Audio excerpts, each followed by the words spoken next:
much for being here. I just have to let you know it is March Madness, and my household is engulfed in the March and in the madness. So if you hear some screams during this live, do not be alarmed. They are outside in the living room watching sports ball. Anyway, thank you all so much for joining me. I was not feeling well this afternoon, so I had to change the live to a bit later. Thank you all for adjusting. I don't know what's going on. I have not been I haven't been eating. I have been sleeping all day. I'm just my tummy is not okay. I don't know what's happening. And I'm thinking, what did I eat? Nothing. I don't know what is going on. I don't have any cold or flu symptoms. I'm just my appetite is just weird and wonky. Keep me in your prayers. Anyway, thank you all for joining me. Happy Friday. Happy Friday. Hi, sup, people. Wait, what did I do? What is going on? That was so weird. That is so weird. Why is it doing that? That's when I hit some. Wow. Anyway, hi, sup, people. That's so weird. It kicks me when I click on. Let me click on L Boogie. Oh my God. It's kicking me off every time I like your comments.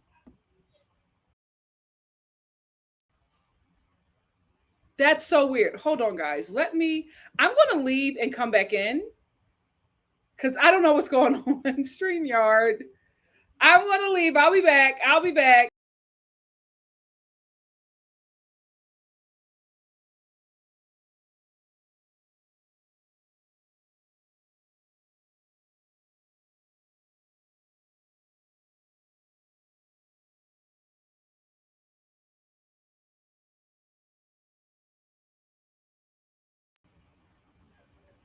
Okay, let me see. Let me see what happens when I click on a comment.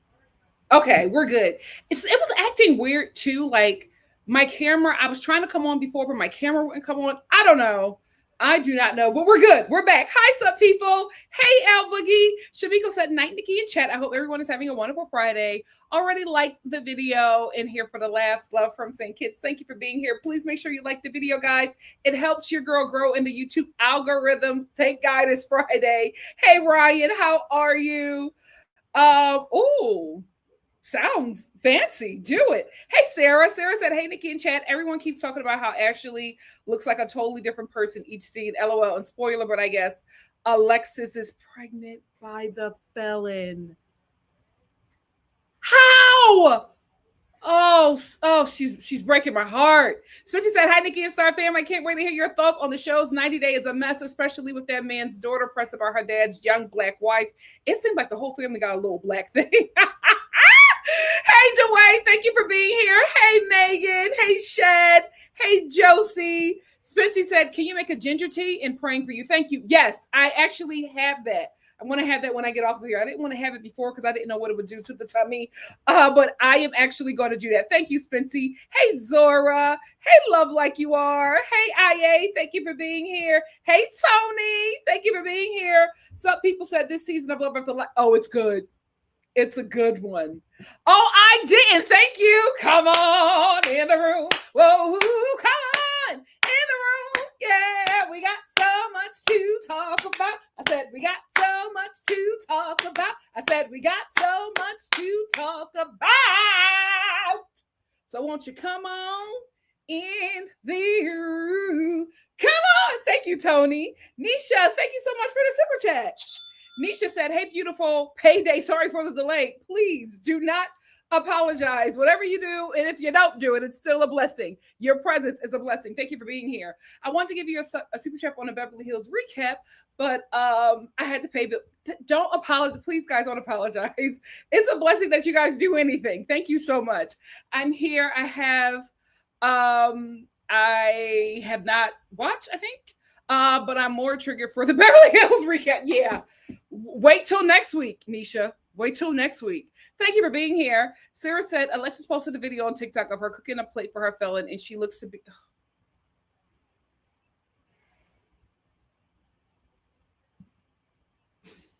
Well, he's been in prison since he was 18. I will say he looks great.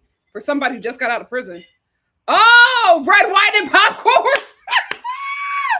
I know that's right. Realities. Thank you for being here. Shout out to my UK-Star fam. Some people said, did you see Ashley? I sure did. To Roberta Flack. That was so disrespectful. That was so disrespectful. But shout out to Ashley for having the audacity. Shout out to her. L Boogie said, my stomach has been unhappy for over a week. I don't know what it is. Child, it could be that president just got everybody on edge. A reality said, did you hear Ashley's show? Yeah, I did. We're going to end with IA, and then we're going to get into it because we have so many shows to get through. IA said, oh, it is. I fell off of Love of the Lockup. Should I get back on it? Yeah, it's only 2 episodes in. There's a new episode tonight. It's great. It's a great show. So here's what we're going to do. I think because I have more to talk about I want to start with Love at the Lockup because I feel like that's going to be a long one. Then we're going to get into Drag Race. Then 90 Day Fiance, then Love After Lockup, then Drag Race, and we're going to end with Ready to Love because I think I'll have more to say about Ready to Love Philly next week. Or is there going to be a new episode tonight? Because when I watched it, it said returning in the summer. So are they going on hiatus? They are never consistent with Ready to Love. But anyway, we are going to start off with 90 Day Fiance because I have a lot more to say about 90 Day Fiance.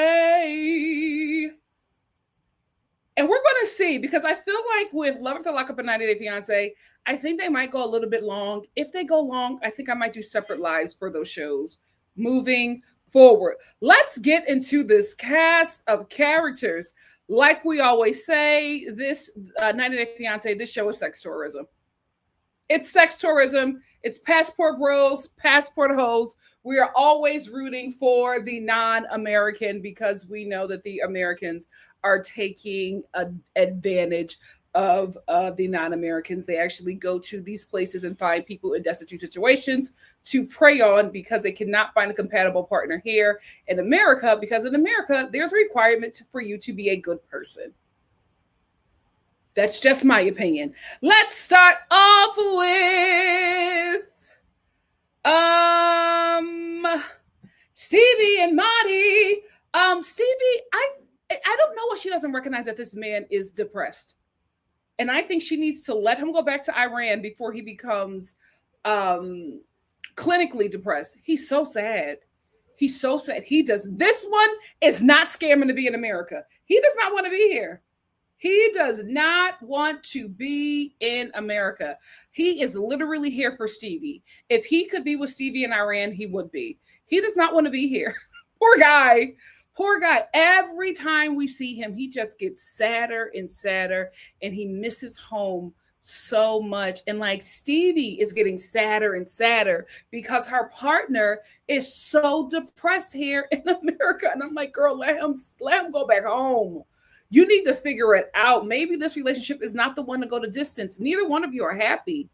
Neither one of you are happy. And it does seem like there's love there, but I feel like the location is really important for the both of them. And I think it's bigger than the relationship. I think she needs to let him go. And I think he needs to let her go. He really just came here to make her happy. She can't be in Iran. She's a white woman. I feel like she would be fine. This couple is sad. It's a sad couple. And here's the thing. I'm not here for her ignorant father.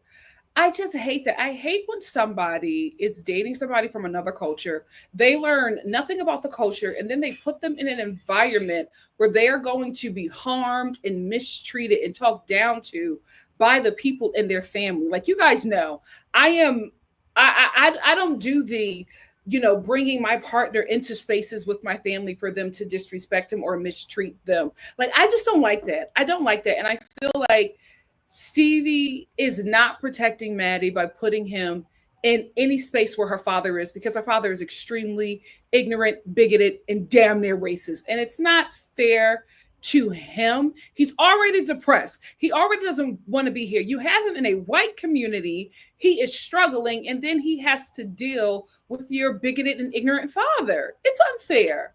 It's unfair, and I think she needs to just set that man free. He is depressed. Let's move on to Mark and Mina. I will say, out of all of the relationships, aside from Stevie and Maddie, I think this is the real deal. I think this is the real deal. Mina is a mature, what, 30? She said 35. Mina, she's a mature 36, 37, 38. And Mark is 58. I feel like a mature, black, probably West African woman from Paris would absolutely get with a white 58-year-old pilot. Like this, I don't know. I feel like this makes sense. I feel like this relationship makes sense. I don't think that she's with him because she wants to live in America, but I do think she's with him because if it weren't Mark, it would have been anybody else. Mina is a cat woman. She dates wealthy men. She dates men that takes care of her. So I don't think that she's taking advantage of him. I think he's with a woman that is expensive. She's with a man that could pay for her expensive life. Those are normal relationships. They happen all the time. I think these two are the real deal. I had the same problem with Stevie that I have with Mark. Do not bring your non-Black partner into a community or a space that you may hold that is not going to be safe for her. Since she got around his family and friends, all she's did is cry.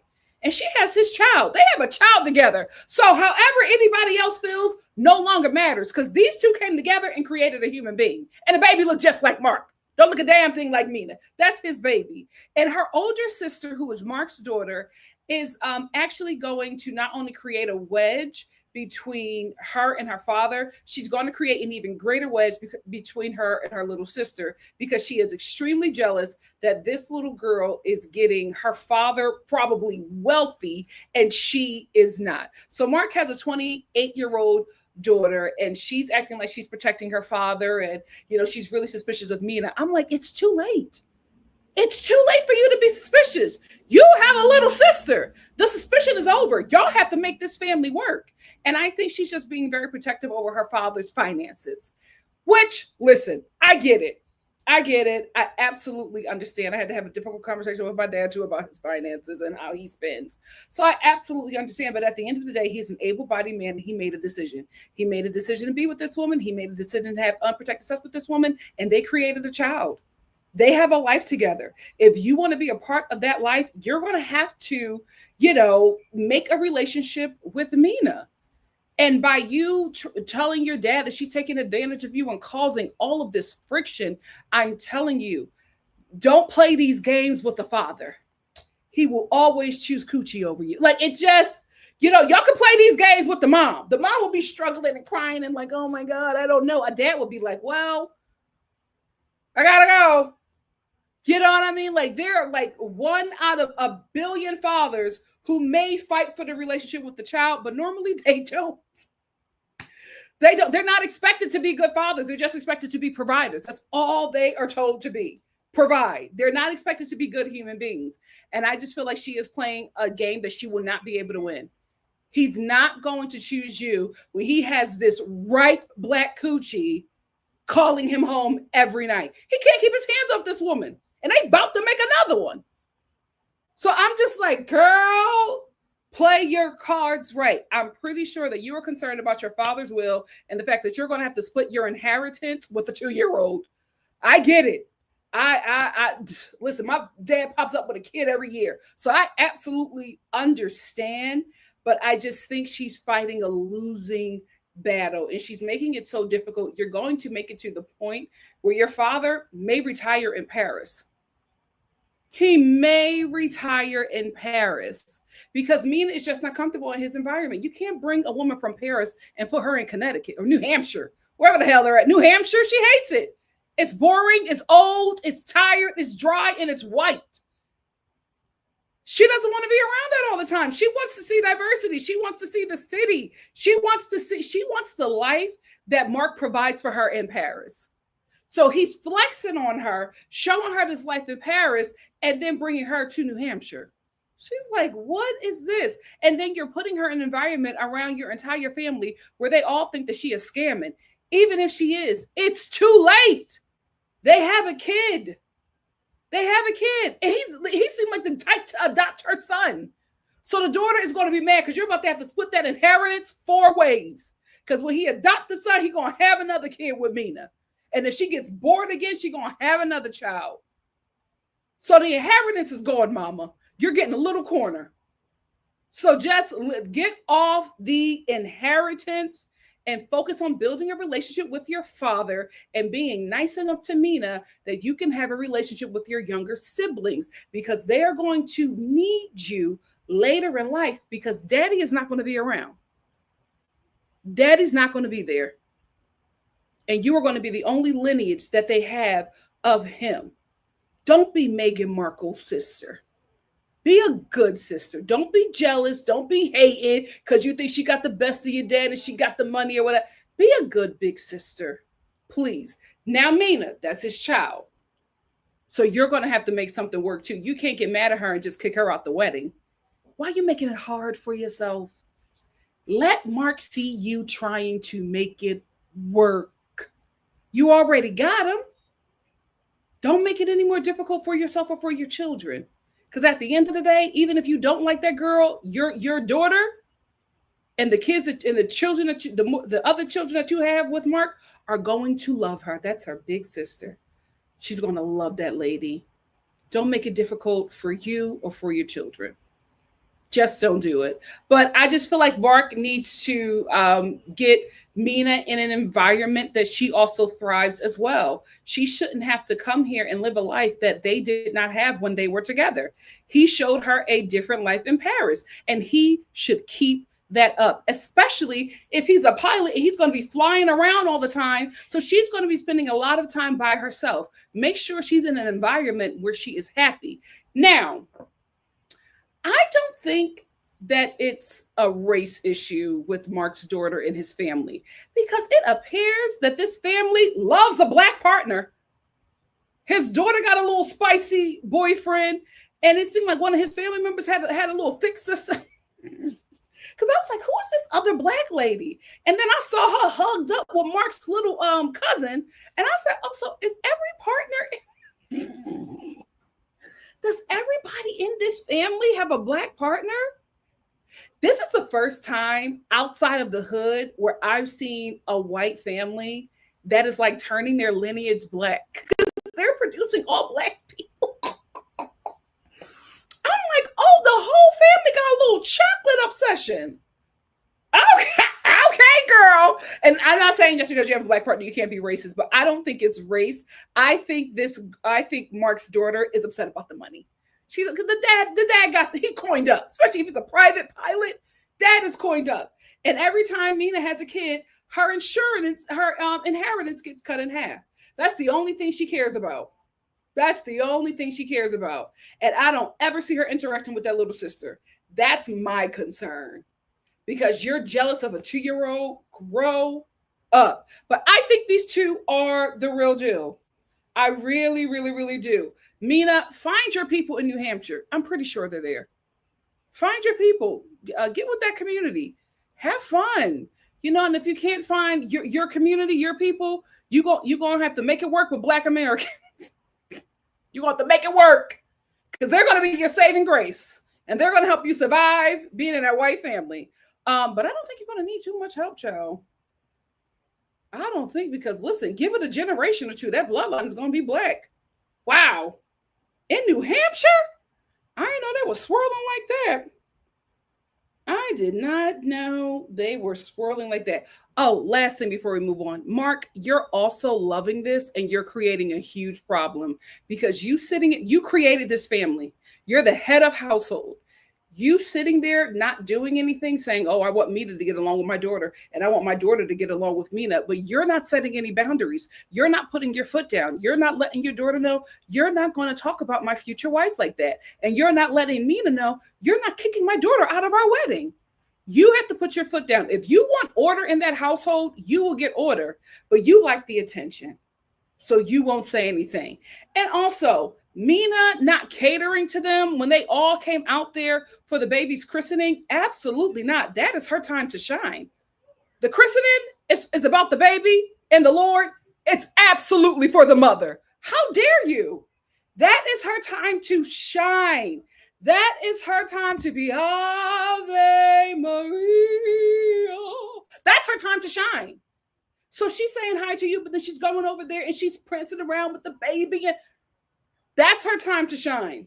So she did not need to attend to you guys or take you off. She made y'all a whole dinner for y'all when y'all came out. And that's it. After that, it was all about the baby shower, all about the christening, as it should have been. That was her time. She didn't need to do anything for you guys. Y'all should have been helping her. I know it was stressful. Planning a whole christening, the bringing together of two coaches, people from out of town.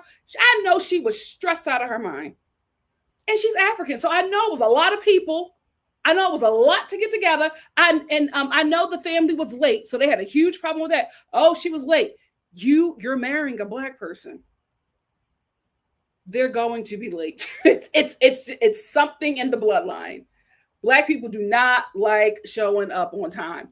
I don't know what it is. Like I have no idea.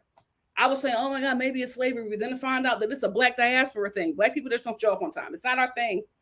It's not. When we get there, we get there. The party will start. So the whole lateness thing, y'all better get used to that. Y'all better get used to that. Punctuality is white supremacy. Anyway, let's move on to the pervert family. Matt, Annie, and Amani. Annie is not a lesbian. She just wants to get out of her situation. And I'm telling you right now, Amani knows that Matt and Annie are going to get together. Wait, is Annie the Mexican girl? Hold on. And Annie is the Mexican girl. Amani is she Persian Moroccan chick? Yeah, Annie is a Moroccan chick. Annie, yeah. Amani is a Moroccan chick. Yeah. Anyway, I'm right. So this is the thing. She's not a lesbian. She's doing what she got to do to get out of the hood. But I don't think their situation is that bad. She just wants to get out of Tijuana, and she wants to, set her children up right. Amani is very aware that the husband is falling for Ani. Here's the thing. I feel extremely uncomfortable with Ani going to America with Matt and Amani. Here is why. Amani got an attitude problem and she is really jealous. Matt is younger than both of them and he is very foolish. This gives me ID channel. This gives me Amani could convince him to do something horrid to Ani. And I don't like it. It's not a safe situation for her. But I do not think that she is a lesbian. I don't think she's a lesbian. I don't think she's bi. I think she's hustling. And Amani sees it. Matt doesn't see it because he's enjoying having, let's tell the truth and shame the devil, an extra puss, new puss. He's having a good old time. That's why Amani got mad because Ani told him, they're just like, oh, we had sex. Amani was just like, oh, he ain't tell me. He's having a grand old time. He is having a grand old time. That's why I always say, women, do not don't think you're doing something. You're being the cool girl by introducing your man to another puss. He gonna fall in love with that new toy. He gonna fall in love with that new toy, and the jealousy is already happening. And I just do not think that it is a safe. I don't think it's safe for Ani, and I would not want her in that situation. I could absolutely see Amani being very abusive. But then let's talk about it. Because Ani is about to have a leg up. And the leg up is she's going to be legally married to Matt. This is a mess. I don't like it. I want Ani out of it. It seems very dangerous from what I'm seeing. It seems very, very dangerous. Jealousy is deadly. And Amani got it. Let's move on to Gregory and Joan. Joan, why are you here? I can't figure out why Joan is in this situation. She seems to have a really great life. I believe in Ghana. Is it Ghana?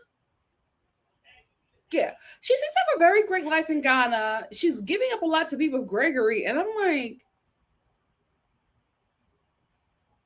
is it America or whiteness? What is the thing that got you to like be with him? She just seems like She just has everything going on for her that he would not be a contender. And she acts like that, right? So I just don't understand. Was it his charm? It couldn't be his money because he don't have none. And it's also really weird that they never talked about finances, but you guys are about to get married. You didn't, Joan, you're such a smart girl. You didn't know where you were going to live. You didn't know where he was going to put you up, because she comes to America. She's very shocked that that not only is she living with his mom, but that he doesn't have a job. And I'm like, well, how do y'all get to sex and engagement and you don't know that this man is living with his mama and unemployed, to the point where everybody in his life is sick of him? He went out with his friends and his friends was like, you have to work. And they were telling Joan, they were just like, he needs a job. Like, you're going to be the head of household and you are not employed. And if he's trying to be employed as a chef, it's not going to happen, because that intro showing him making that bread and the bread fell on his face and he took the piece of the dough, latched onto his face. He took the dough off, put it back in the into the rest of the dough and continued to make the bread. You're not going to be hired anywhere as a chef. You are not sanitary. So you need to find an actual job. I just do not know how he bagged Joan. Can somebody explain to me in the comments? Because I don't know how he got her. She seems to be so like smart and well off. Why did she choose Gregory? How did he bag you? I'm confused with this one. I can't make out this couple. Is it America, or is it his whiteness, or is it both? What's going on, Joan? Talk to me, sister. I am confused. I hate this relationship. It's predatory. It's giving sex tourism. I do not like it. I do not like. Listen, I will give Sean this, right. When you got with Aaliyah, she was living as a man, and you are gay, and you like boys, literally, child, and you got with Aaliyah's dead identity. And now Aaliyah has transitioned to Aaliyah. And that is absolutely a lot to take on, because the person that you are with is no longer there. So you have to mourn that person and start a life with this person. I will give you that. Everything else, you're manipulative, you're predatory. I don't like this. This is a 30-year age difference. Don't nobody 62 need to be jumping up and down on nobody 25. Listen, Aaliyah, unless you're planning a little something and you know what you're doing, fine. If you think that this is a really good setup for you, then I have an issue with it. I just do not like it. The age gap absolutely bothers me. And the fact that Sean has convinced Aaliyah to be in an open relationship because Sean does not want to be with a woman. Okay, then break up.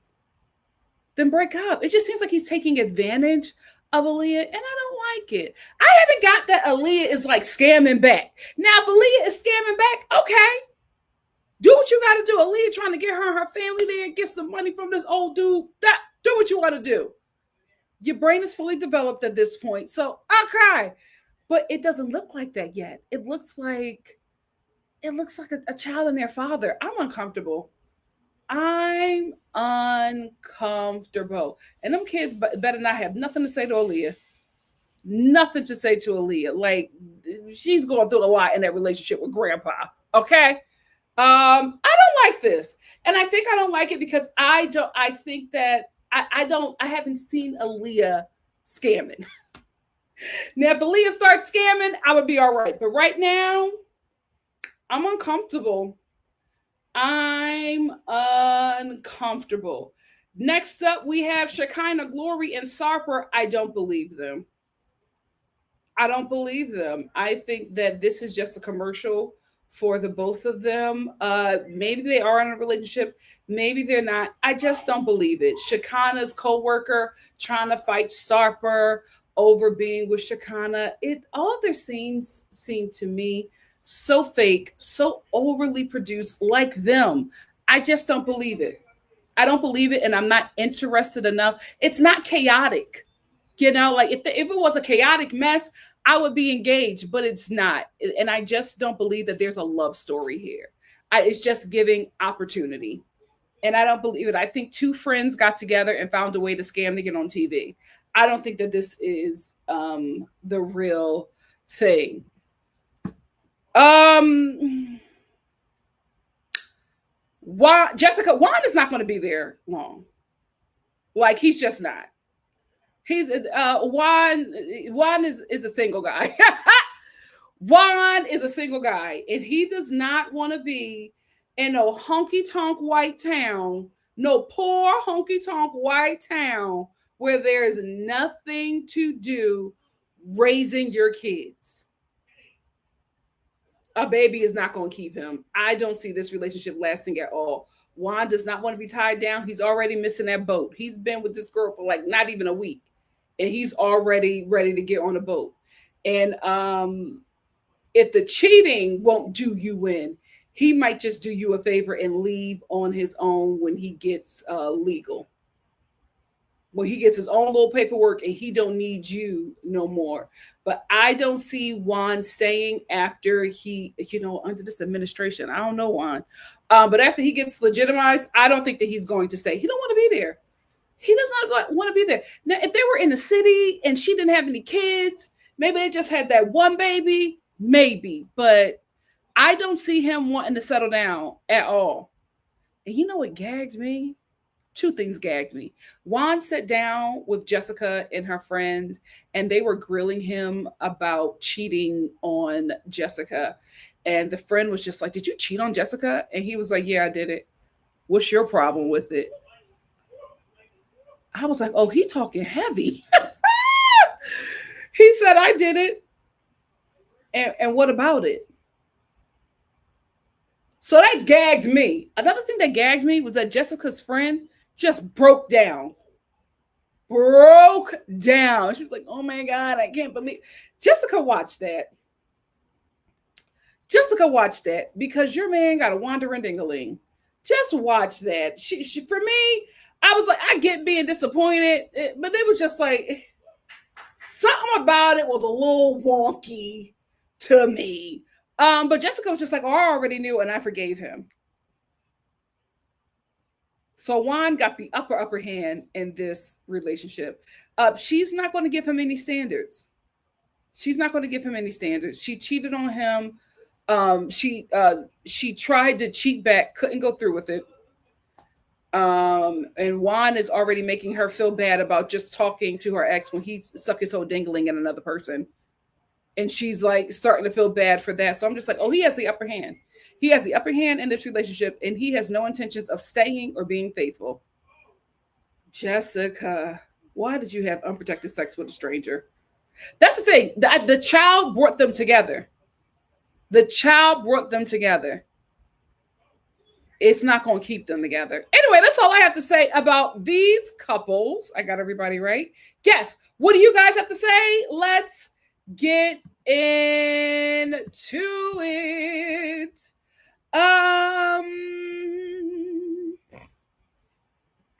It's okay to be shy. Yeah, why is it on hiatus? That's so weird. They said, see you in the summer. The season is already dry. I gotta wait for the rest of the dry season in August? That's ridiculous. Hey, NNH. Hey, Alicia, thank you for being here. What's up, Tiffany? Ryan Round said, Stevie is taking advantage of that man. Him trying to rush the wedding raises an eyebrow, though. I think he wants to rush the wedding because he wants to get out of there. I think there's a connection there, right? I think he wants to give Stevie this wedding and go home and then just try to come back and forth. But I think he's just trying to appease her. But he doesn't want to be here. Well, she can't go to Iran because she has a bigoted father. Like, the father's bigoted, so she absolutely shares the same bigoted views, because for her to bring Mahdi in the presence of her father, knowing how he feels and not saying anything to stand up or to defend him, means that she thinks the same way. He doesn't want to, he wants to be with Stevie, just not in America. Thank you so much, Tony. Yes, guys, please hit the like button. Spencer said, OMG, that's such a good point. Girl, that dad is awful. Stevie is also finding any reason to act like he is scamming because she holds the same views as her father. Yes, let's get us to 60 likes. I don't know where we're at. I can't see it. But let's get us to 60 plus likes. The NNH said, I hate how Mark didn't defend her against his family. It felt like those people were attacking her. They were. They absolutely were. But Mark likes the attention. And he's going to lose a good woman. A good woman. Ryan Round said, Jordan doesn't even acknowledge that baby because she's jealous. She's jealous. Damn near 30, jealous of a 2-year-old. Crazy. This is Meghan Markle and her sister all over again. He's something. He could be biracial. He does give me, he's a biracial boy. He's biracial. But the men in that family, they love a monoracial sister. Spency said, girl, when I saw the daughter's man, I said, oh, yeah. I was like, this is about to be a black bloodline, child. What is going on in New Hampshire? Josie said, right, Mark and Mina are connected for life, sharing a child. There's no going back. Absolutely. Like, y'all all mad at the wrong thing. Like, they're together. They're bonded for life. There's a child involved now. Y'all better make it work. The NNH said, the man clearly dates younger woman and the daughter knows that. I don't know why she is surprised. Listen, Mark keeps himself up. For a 50-year-old Caucasian, he keeps himself up, right? So I don't know what the issue is. This is not some guy out there that's going to be dating somebody 62. Like, come on. Come on. She got that man wrapped around her pinky. She can get him to do whatever. And that baby, that daughter, that he don't let that his little daughter, he don't let her feet touch the ground. And I'm thinking, I'm thinking that maybe the older sister not only didn't get that the father that Mark is financially, probably didn't get him in the house or as much time that the little sister is getting. But she's too big. She's too big. Why are you jealous of a 2-year-old? Pathetic. Tony said, LOL, that's what happened to my pastor when he divorced his wife. They all ended up with a black part. Child. Oh, it's really good. The casting was good. The casting is good. Dalface said, not true. I'm black and I like to be on time. You're a minority. Josie said, time is flexible. We'll get there when we get there. Absolutely. Abel Ray said, anyone watching $1 Million Secret? A+ stand-in for traders. Absolutely not, but I'm going to put it on the list. Thank you, Abel. Listen. At this point, thank you, Tunisian. Thank you so much, Ryan. Me too, because not for nothing, they kind of look alike. The only time I can see a little difference is when they're standing next to each other because Amani is so much shorter. Abel said, after temptation, I can't handle another purple. Child, me too. She does, and she's extremely jealous. I'm concerned for Ani. The NNH said it does feel like a murder mystery waiting to happen or a weird Lifetime movie. Yeah, I don't like it. Ryan said Amani wanted the girlfriend, but Ani wants Matt, and Amani just comes with the package. Absolutely. She absolutely wants Matt. And when she becomes his legal wife, that household is going, woo! Uganda. Thank you. Did I say Ghana? Uganda. Thank you. And I don't know how he bagged Joan. The NNH said Joan is attracted to Gregory. I don't know how he got her. I really don't. Ryan said there's a 9-year age gap between Joan and Greg, and she seems so much further in adulthood than he is. Absolutely. Zora said it's giving whiteness attracted to her, to be honest, especially because they didn't have the finance combo. Yes. Listen, everybody who is not American and you are dating an American partner, the majority of Americans, especially the white ones you're going after, they're broke. They're going after you because they are hoping that you are going to accept less from an American woman. Those men and women ain't got no money. They do not have it. Me too, because I don't see it. I don't know what is bringing them together. And that mother is super jealous of Jonah. And I'm like, you need to be happy somebody is taking that son away from you. It's time.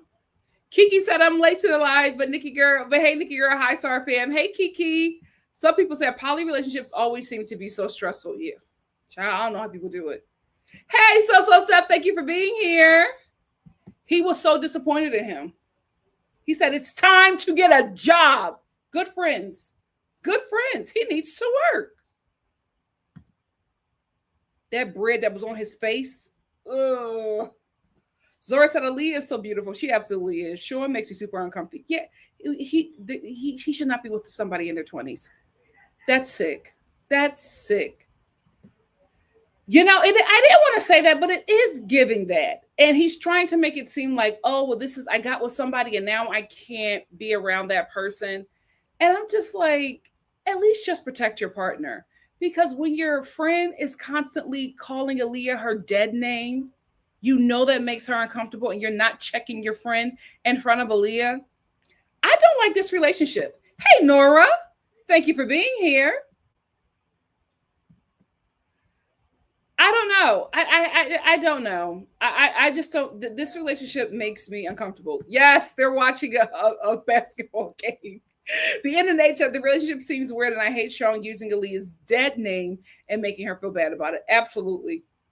Absolutely. Listen, it's a good commercial. I will say that. That's a good Caucasian 62. The internet age said, I think Sarper and Shekinah. Oh, you're talking about Sarper and Shekinah? Terrible commercial. The internet age said Sarper and Shekinah are trying to get a spinoff off the show, and that's why they're here. For what? They're not interesting. They're not interesting. Something's going on.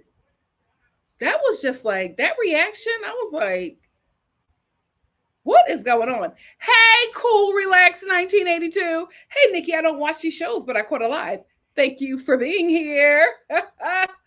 He would be on that boat, digging down everything that comes on that boat. He is single for life.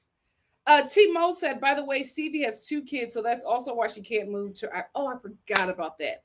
Besides the government not being safe for Americans, you are absolutely right. El Boogie said, I would never fully understand being a problematic racist than getting a relationship with the race you otherwise hate because it's control. Timo said, yes, Jordan's boyfriend is black. His cousin, I believe, is a famous NFL player who is black. Yeah, he gave me NFL player. DGF said Jordan is the type that likes black men, but black. Yeah. And those are the types that black men get with. Fools. And then they create a black woman and torment that girl for the rest of her life. Oh, it has. It's a good season. El Boogie said, where can a girl who doesn't have cable watch this show? Because I feel like I need to pay. You can watch it on TLC.com. I wouldn't be surprised. They started off like that. Like, it was giving like very salacious when we were introduced to them. She said, I feel like when I take my time, God blesses me by not missing out a thing that was meant for me. Amen. The internet said, I wonder how casting will go for 90 Day in the next 4 years. It might be difficult. It might be extremely difficult. DGF says, seems like Gregory has the skills to get a business off the ground. He needs to do something. Got that woman living in your mother's house for 2 years, and the mom is just like, oh, y'all can't, y'all could be together, but I don't want any closed doors, and I don't want any hanky-panky. Excuse me? Absolutely not. El Bookie said the clinic comment was definitely about Shekinah.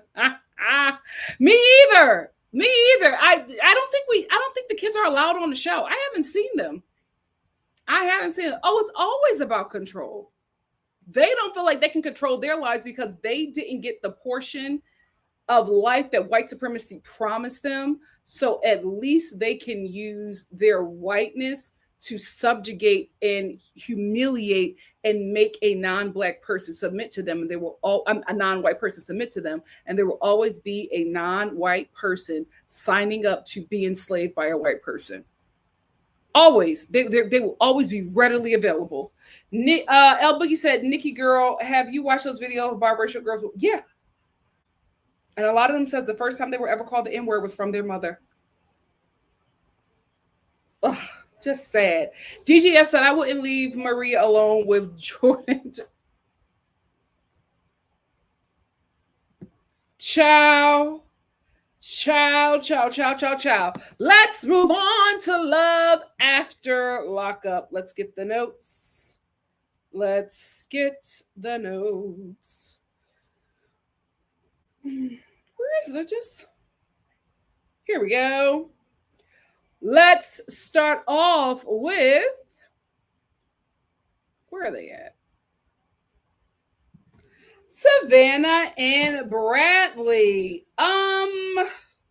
Yikes. But I do think these two might actually work because they have prior history. And Savannah will sacrifice everything to be with that man. Bradley is not going to be faithful. He's just not.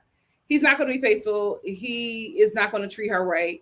But Savannah loves this man, and she's going to do everything to be with him. Here is why. Although Savannah had gastric bypass surgery and she's lost a lot of weight, she still sees herself as someone who is plus size and unattractive. And in her community, being plus size is worse than being black. Okay. So she still has a lot of insecurities about her body. And for her to get somebody like Bradley, who is conventionally attractive in white impoverished spaces, she feels like she got a prize. So she's going to do whatever she can to keep this man. He's not going to be good to her.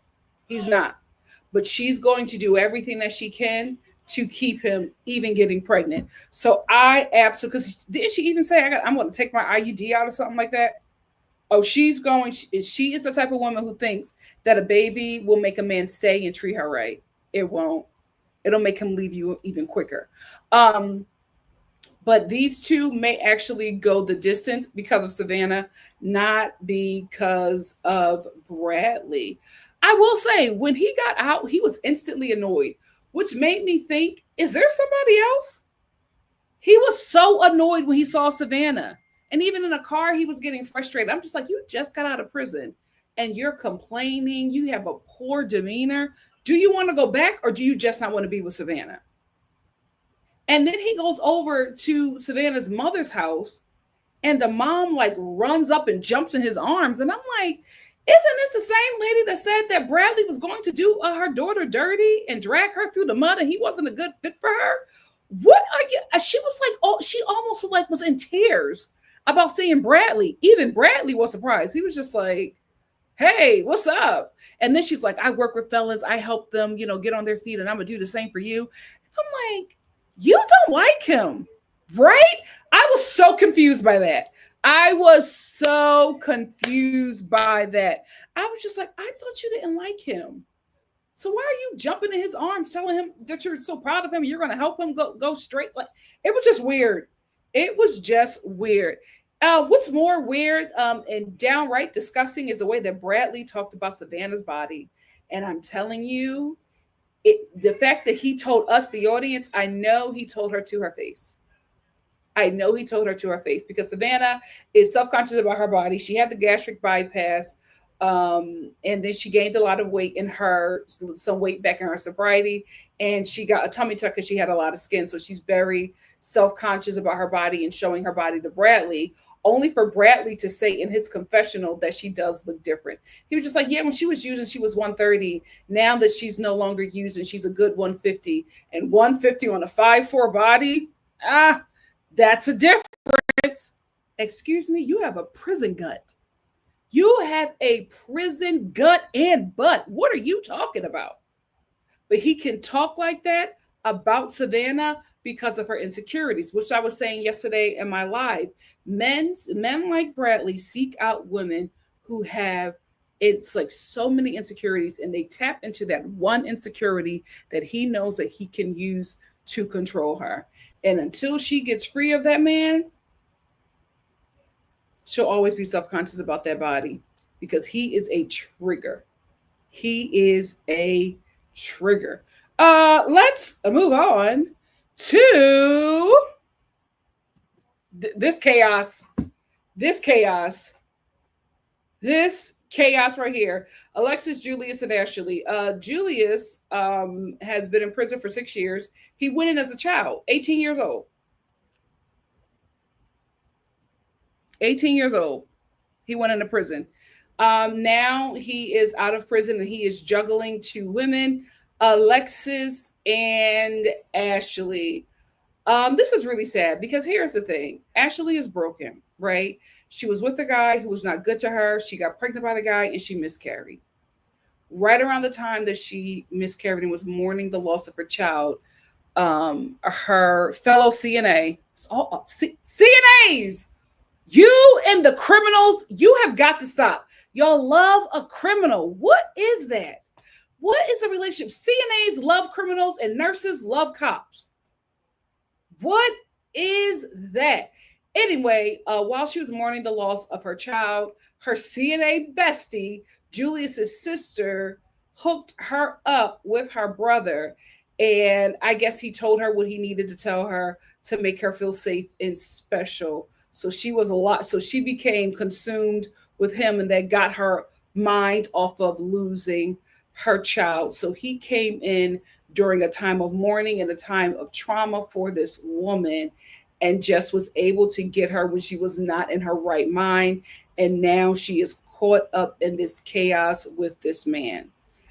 I will say this: if she was my mother CNA, I would fire her. Because if this is the partner that you have and he has your mind like this, no way am I going to let you have my mother's address, her keys, or know her schedule. Absolutely not. I think he is bad for business, but Alexis is locked in. And not only was she dealing with something extremely traumatic when Julius came into her life, she's 29, turning 30. The most vulnerable time for a woman. The most vulnerable time for a woman. So he was able to come in during a difficult time for her, where she's dealing with the trauma of losing her child and also the trauma of turning 30 as a woman. Heartbreaking. Heartbreaking. Julius don't want Alexis and he don't want Ashley. Ashley is another one. She's the side chick to Julius. Julius let us know while he was in prison, while he was talking to the producers, he ain't never been in a relationship and he ain't never been able to be faithful.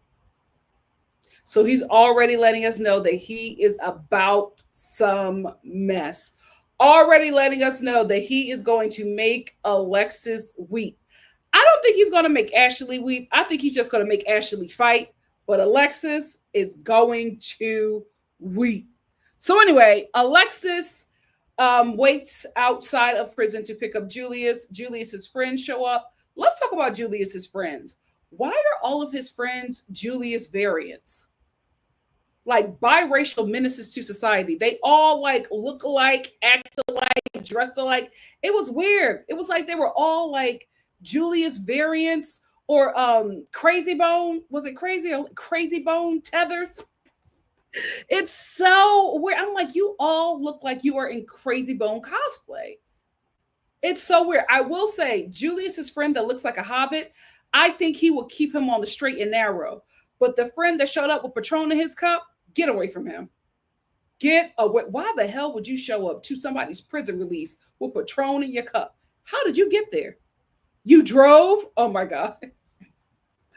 And this is exactly why I don't date biracial men or light-skinned men. Not because they're not attractive or good people, but because of how my community views skin color. And so it is great to be light if you're a woman. But if you're a light and you are a man, they take away your masculinity, right? So in my community, in the Black community, the Black American community, light skin means weak, easy to conquer. So for me, as a dark skinned woman, men look at me and it's just like, I can't conquer you, but I can conquer this light skinned girl. So you're not for me. So we're not the preference because we're not easily conquerable because of this color of our skin, because dark skin means strength. And light skin means, easily defeated, scary, effeminate, right? Light skin is, when you think of light skin in the Black community, you think of femininity, right? And because of that, light-skinned men and biracial men who do not look like monoracial dark-skinned black men, because dark-skinned black men are perceived as macho protectors. Who, if they don't fall under that, they do the most, because they have to prove that they are just as tough as the dark-skinned black males in the community. So they are like not well. They do some of the craziest, some of the roughest and toughest crimes, because they have something to prove. I stay far away from them. Now I look, but I won't touch. I stay far away from them. There is like, for every light skin in the black community, if there's 100 light skins in a black community, 99.9 of them is a Julius. Very rarely are they a Booker T. They're a Julius. Very rarely are they a Barack. They're a Julius, because they have something to prove. I'm not no punk like my mama's side of the family, and they're just doing all kinds of craziness. So this kid has something to prove, right? Because he's light. He pretty. He got light eyes. So he's going to be an absolute nut job. He's going to raise hell.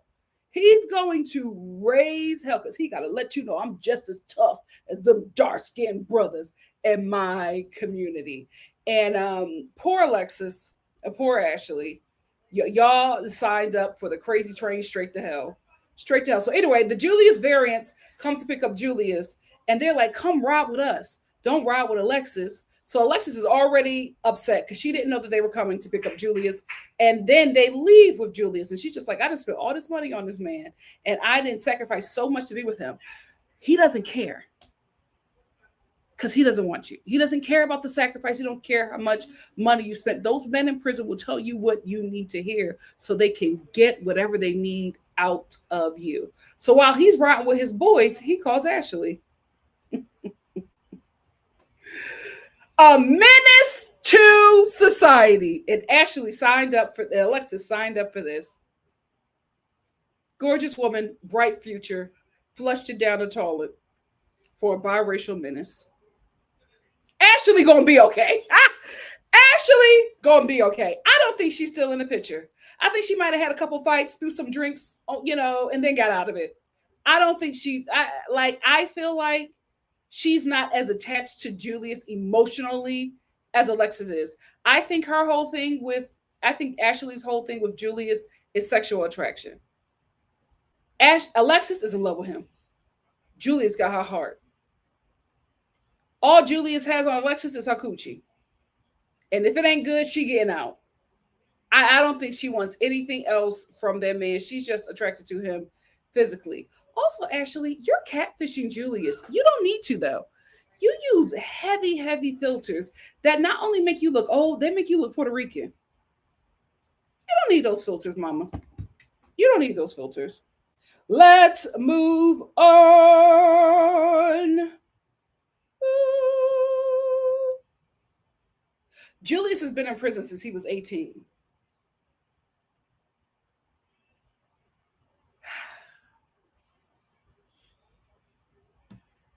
Woo, child. Let's move on to Brooke and JK. JK has 3 women and his mama taking care of him. And they're waiting for him to get out of prison so that they can cater to him. They are waiting like Destiny's Child. Let me cater to you, because JK, this is your day. Do anything for our man. JK, you blow us away. And he has no bottom teeth. My God, today, it is so easy being a man. It is so easy being a man. He got Brooke taking care of his entire community, and she got kids. But she doesn't make smart decisions, because none of her children's fathers want anything to do with the kids. What the hell? What the heck? This is the thing about Love with the Lockup. It is like equality across the board. They will show you the ghetto-ness in every community. The only community whose mess we have not seen is the Asian community. The Asian community said, absolutely not. My God, today, hearing JK talk about, no, what's it, JK? Bradley. Shout out to Bradley, though. He came out of prison with a job. Brad was just like, I got a lot of stuff to do. I got to get my EBT card. I got to go get my Medicaid, and I got to get some shirts for my job. He came out ready to work. I feel like he could be a good kid if he could be a good guy if he just had better direction. Back to JK with no bottom teeth. But he got Brooke sacrificing everything. He's moving into Brooke's house with her children he's never met. And she's ready to have another baby with him. He got Brooke to move in his high school sweetheart, who was his best friend, and said she keeps all of his secrets. And she's living in Brooke's house, probably rent free.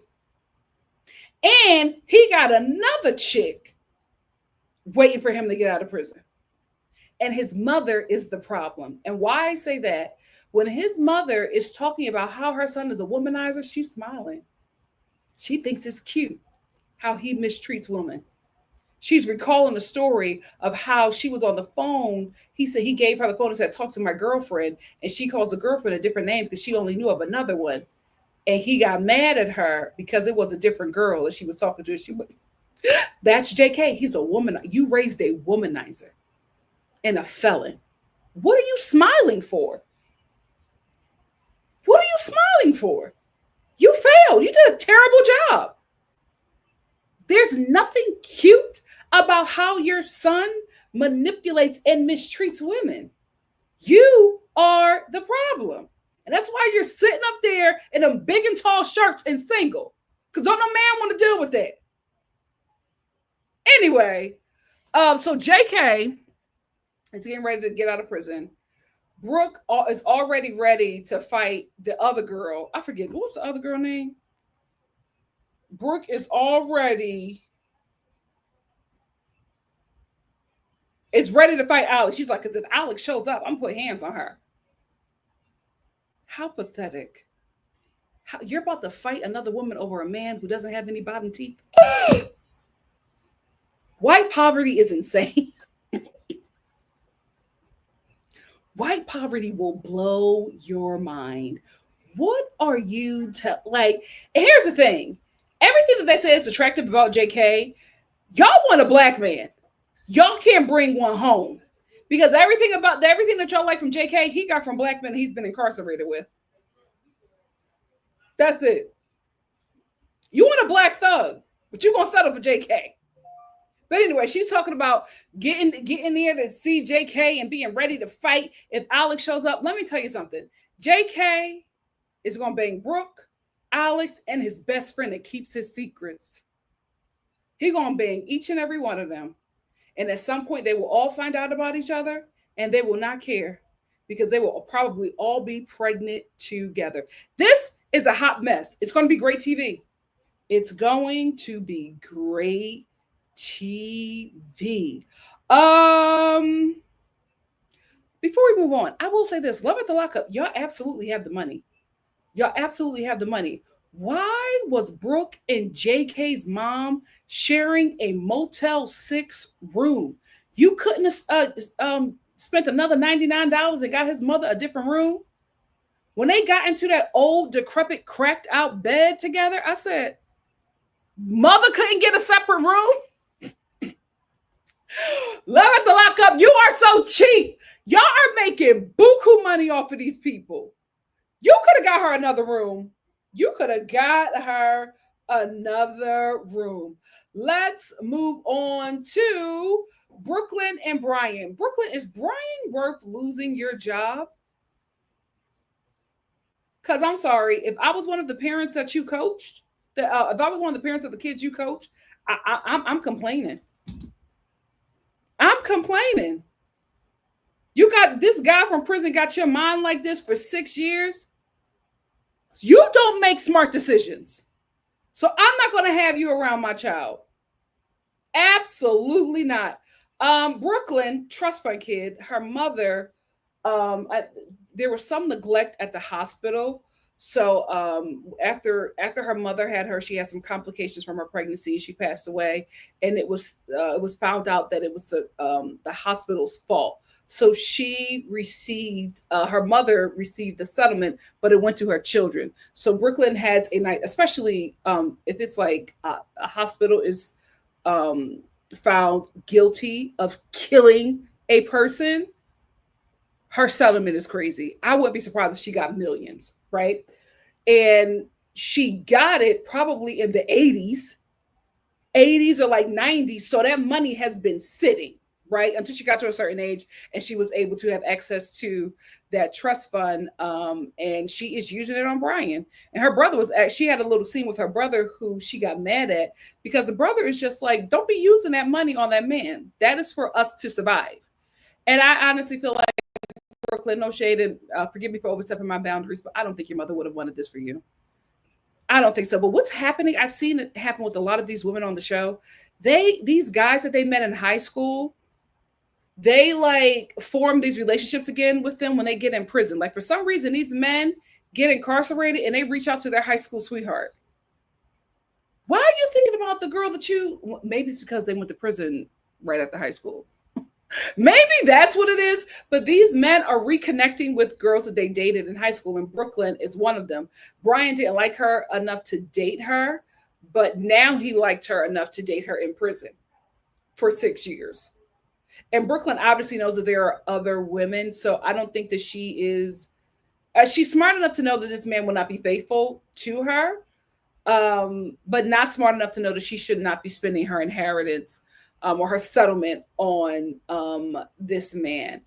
I am very concerned for her. I think she's going to lose her good job because I'm telling you, parents are probably going to watch this show and be like, yeah, absolutely not. Did they know that their kids are on Love After Lockup? Child, this is such a sad relationship. I see her weeping. I see her weeping. I don't see Brian coming out and being a stand-up guy because if he's already talking to another person and she's already in a love triangle with this man from prison, what do you think is going to happen when he's free? What do you think is going to happen with this man when he's free? And he does not care about how much time you held him down. That's on you for giving this man in prison your good years. That is on you. He is not going to care about that. He's going to care about that trust fund. And every time he feels like you're getting away from him and the money is drying up, he's going to serve you some felonious peen and you'll be right back in love with this man. This one concerns me out of everybody because I feel like there is loss there. There is pain there. And just like Alexis, she's feeling that pain with somebody who is not going to do her right. Very concerning. Very, very concerning. I hope she gets free of the foolishness. I really, really, really do. Speaking of foolishness, what is up, Demadric? This is like his hairstyle. The two pointed, the puffs, the Mickey Mouse ears, the rough and tough with his Afro puffs. This is his hairstyle. And all of his mugshots, this is the hairstyle he has. Kiana and Demadric, the blind leading the blind. Another one, high school relationship did not work out. They went their separate ways. He got locked up, reconnected with her in prison, and now she is head over heels in love with him. Demadric has 6 kids and a baby mama he's still in a relationship with.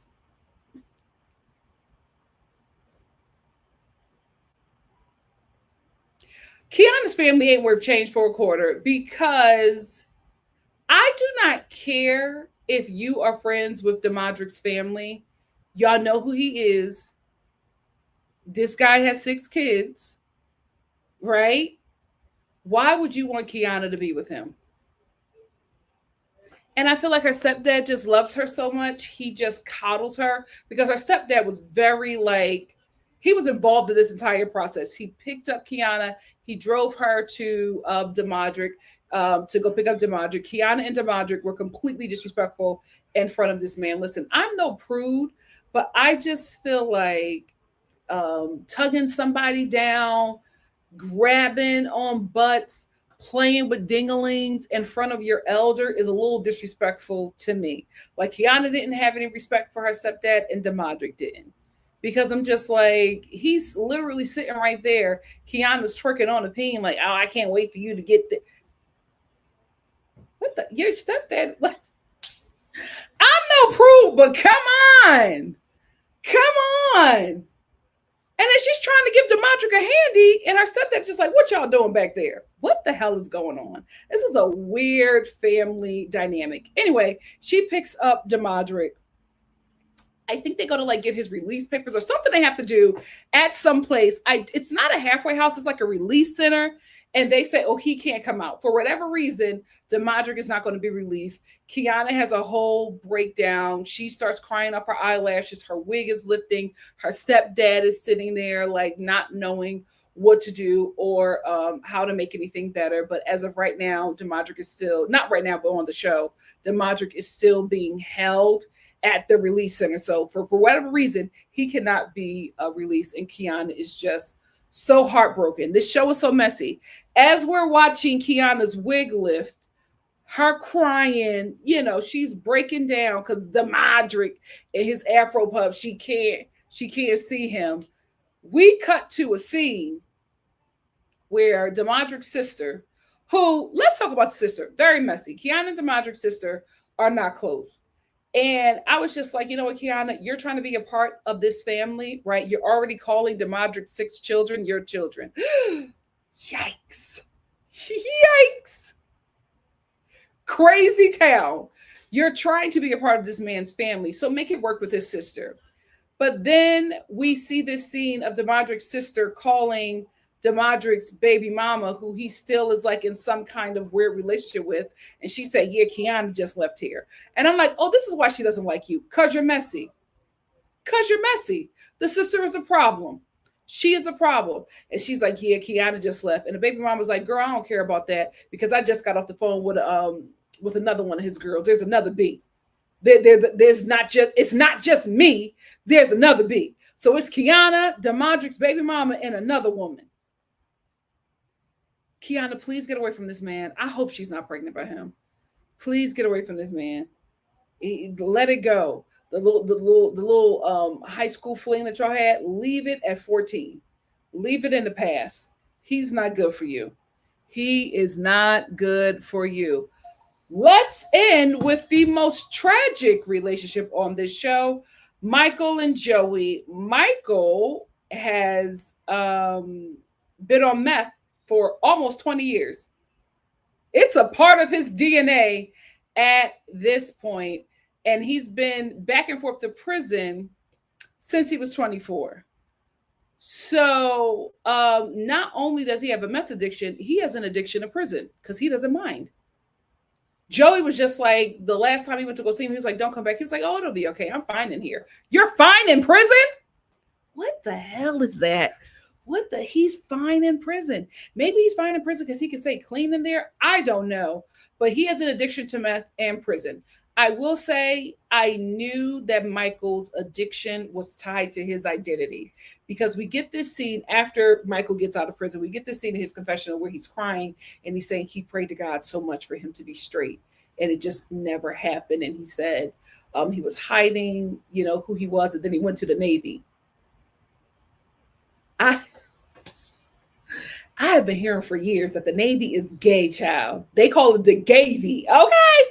Anyway, so he said he went to the Navy, he met a man and he fell in love, but he was just like, I was newly gay. So he started hoeing. You know what I mean? They was hanging out at a bar. He met a guy, he went home with the guy.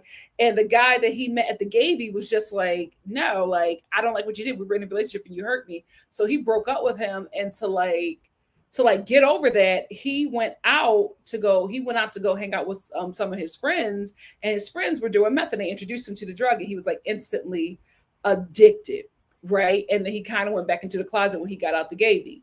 So he's been struggling with that for a very long time, but I knew the addiction was tied to his identity because I feel like the drugs help him escape his reality.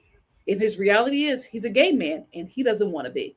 He does not want to be. And I think he maybe likes prison because he can be who he is in prison.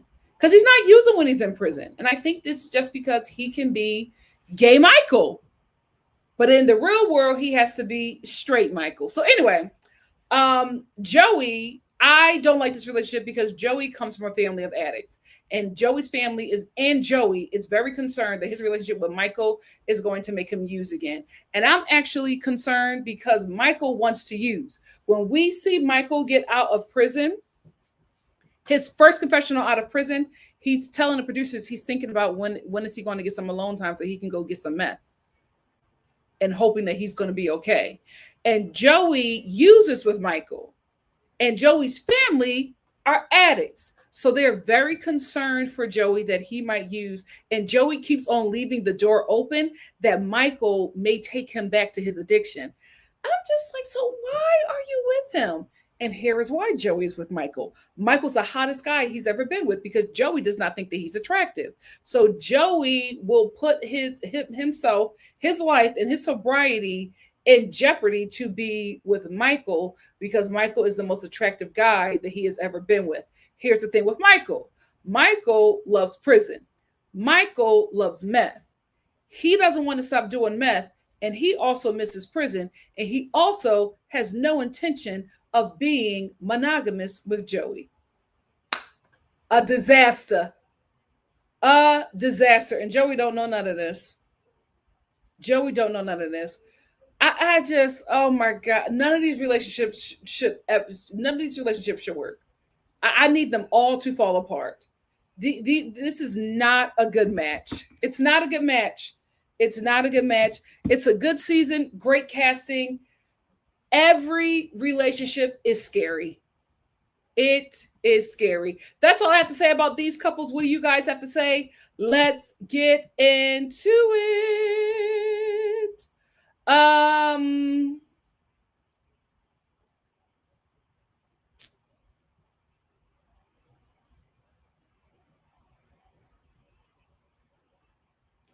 She watched a bit of it with me. She would have been here to review some of it with me, but it's March Madness. It's March Madness, guys. You're not going to see Mama Star until March Madness is done. How am I happen? Oh, there it is. Yeah, you're not going to see Mama Star till this is over. But she watched it with me, and she can't stand. She hates every couple. She's just like, none of these people should be together. Zora says Bradley is so problematic to me. He low key gives me that he'd rather her be back on drugs than nothing. But when than not then. Well, when he was talking about how she had a better body when she was on meth, terrible guy. Terrible guy. Terrible guy. The internet edge said when Bradley said he wasn't attracted to her anymore, a mess. And she's going to do whatever she can to keep that man. Probably even getting on meth to get thin again. Ryan said Bradley acted like he doesn't want her. He said she's heavier and he liked her. Just sick. This is a new season, only 2 episodes in. T-Mo said when Bradley said he preferred her when she was on drugs because she was skinny. He's an awful guy. He's an awful guy. Some people said Bradley doesn't like her. I think it's her body. I think he just doesn't like her. And he's going to look for things to make her feel less than and to just get her to leave. But Savannah won't leave him. Savannah won't leave him. So listen, this is going to be a very tragic hate story because it's not a love story. The internet says Savannah seems like her people got a little money looking at her house. Does she have money or are they living in like, a densely populated area? Them little densely populated red states, those properties go for cheap because nobody wants to live there. Zora says not conventionally attractive in white poverty spaces. Listen, you know what I mean. He gives me shame. Josie said Savannah was coming off too strong and desperate. She'd annoy me too. She needs to learn some self-respect and pride. But they've been together before he even got in prison. They were together. He was with her when she was in prison for meth. And then she was with him when he was in prison for meth. So they have a prior history. Josie said Bradley doesn't like her. I think his sister was right about him using Savannah. Oh, absolutely. Some people said Bradley is going to cheat on her. I just hope it doesn't make her use again. Same. And that's where her mother was afraid of, but she seems to be head over heels for Bradley. Spency said, girl, I was about to say that looks like a baby. Actually. The internet said, why is a 31 and 29-year-old messing with a 25-year-old? I don't understand control. Same thing with 90 Day Fiance. They want, like, older women and older men think that if they get with somebody younger, they can control them. It never works out that way. Nora says, wow, Bradley is basically saying he rather that Savannah be an addiction if that means she has a smaller body rather than her be sober and have a bigger body. Nasty work, horrible man. Yep. And she's going to fight for him. Rashana said, Ashley has 4 different faces that we've seen so far. I don't know what she looks like. No idea. No idea. Sarah said, Julius is stuck mentally at 18. Absolutely. He's stunted. He is not close to settling down. I cannot believe Alexis is going to give that man a baby. It's her rainbow baby. It's her rainbow baby. That's probably all she wanted. Yeah. El Boogie says CNA, wanting to fix someone. Yep. Wanting to help, you know. Some people said the minute I saw the toothless cousin with the mutton chops, I knew his family wouldn't be any help. Absolutely not. The NNH said the sister don't know about the other girls, I guess, or she's keeping her brother's secret. She's probably keeping her brother's secret. The internet, because he absolutely told his sister.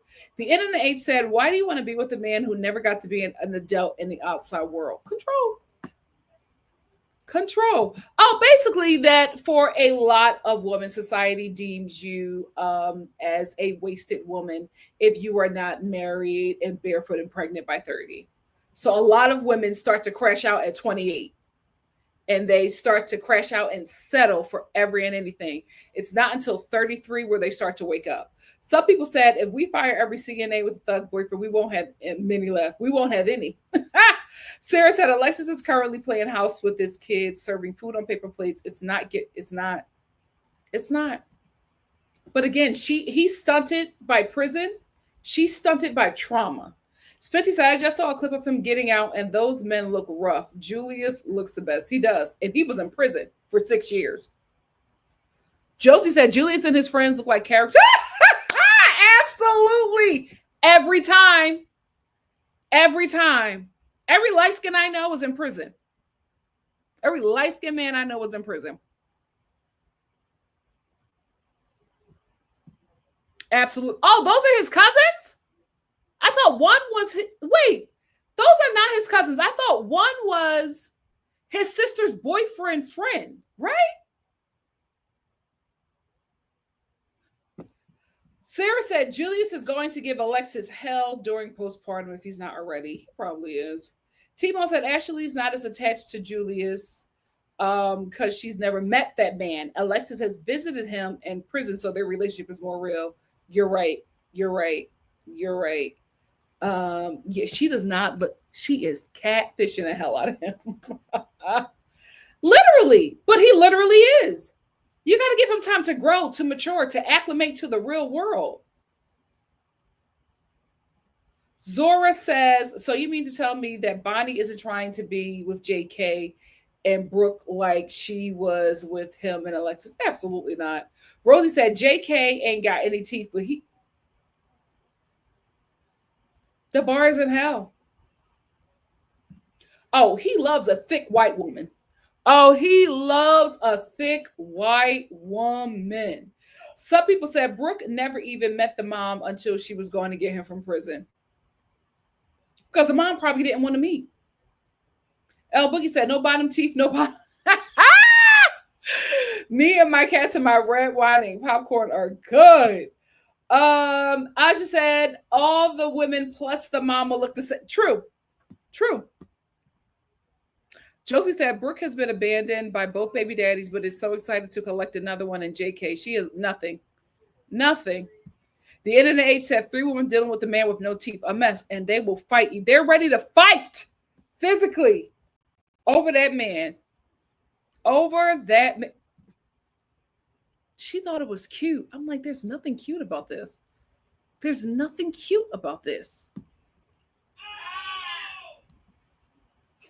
Zora said, but she didn't raise. Okay. All right.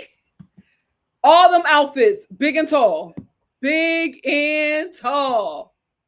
The bar is in hell. It's in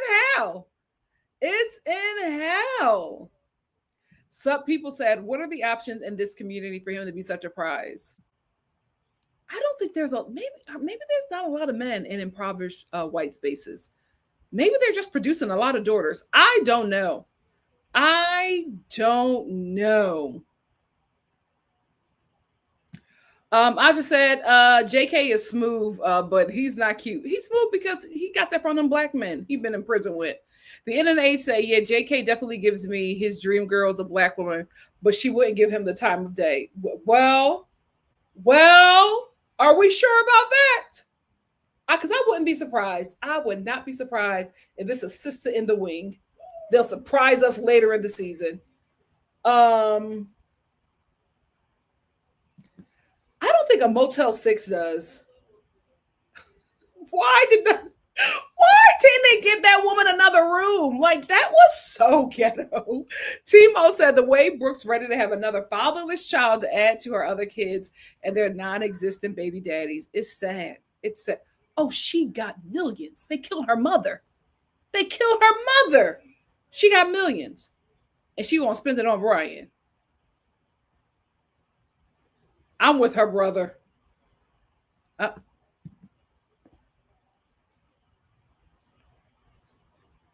She's risking her trust fund and her job over this man.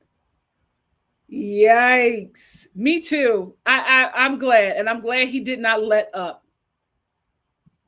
Well, yeah, maybe that's the thing. Because a lot of them got arrested around the time that they were teenagers. So they're just thinking about their teen years and the one that got away.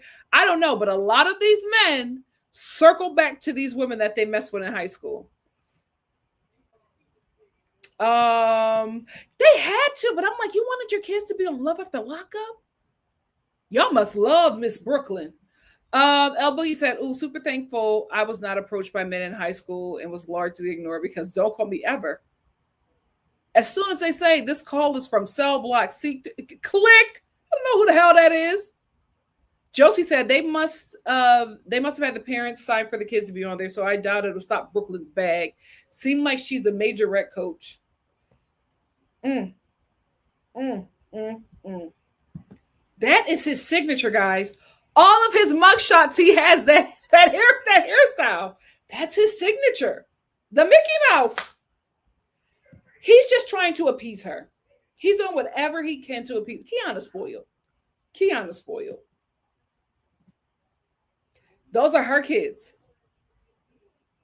Well, she was just like, yeah, we're going to see the kids. She was just like, yeah, I can't wait, for us to get the kids together and, we'll be a family, me, Demadric, and our children. 6? Ooh! Ooh! She's spoiled. I don't think he can. And he's also her stepfather, so he's probably walking on eggshells. I just said there's nothing you can do when people are that demon. Absolutely. He's absolutely an enabler. Absolutely. Too much. Too much. And she's trying to get into something with the lady who came out and said he has to stay. That lady went to that van and was just like, I need his bag because I have to stop standing out. And Kiana was just like, please go give her the bag because I don't feel like getting into nothing with her. Girl, or you're going to be locked up just like Demadric. Like, y'all kills me getting mad at the prison. He shouldn't have been there. Be mad at him. Because they've probably been there so many times with that man and they're tired. They're letting Kiana take care of him. And one of them is ready to have another. And I'm just like, if y'all were high school sweethearts, what happened? Because how don't you have one of the children? The end of the age said, and the man had a baby on Kiana with yep. And she's ready to give him another. Oh, we're definitely going to see the baby mama. Absolutely. She's ready. She wants that man. She wants that man still. That's hers. And even Demadric was just like, we got a little something. How you got a little something? And Kiana thinks y'all about to get married. To be played by a man in prison. I don't know if I can recover. El Boogie says, side note, my downstairs is trifling. I was on my way to work one morning only to be confronted with a pair of tarantula. Ciao. I just said there's non-felonious men you can take care of if you that desperate. Maybe it's just the history.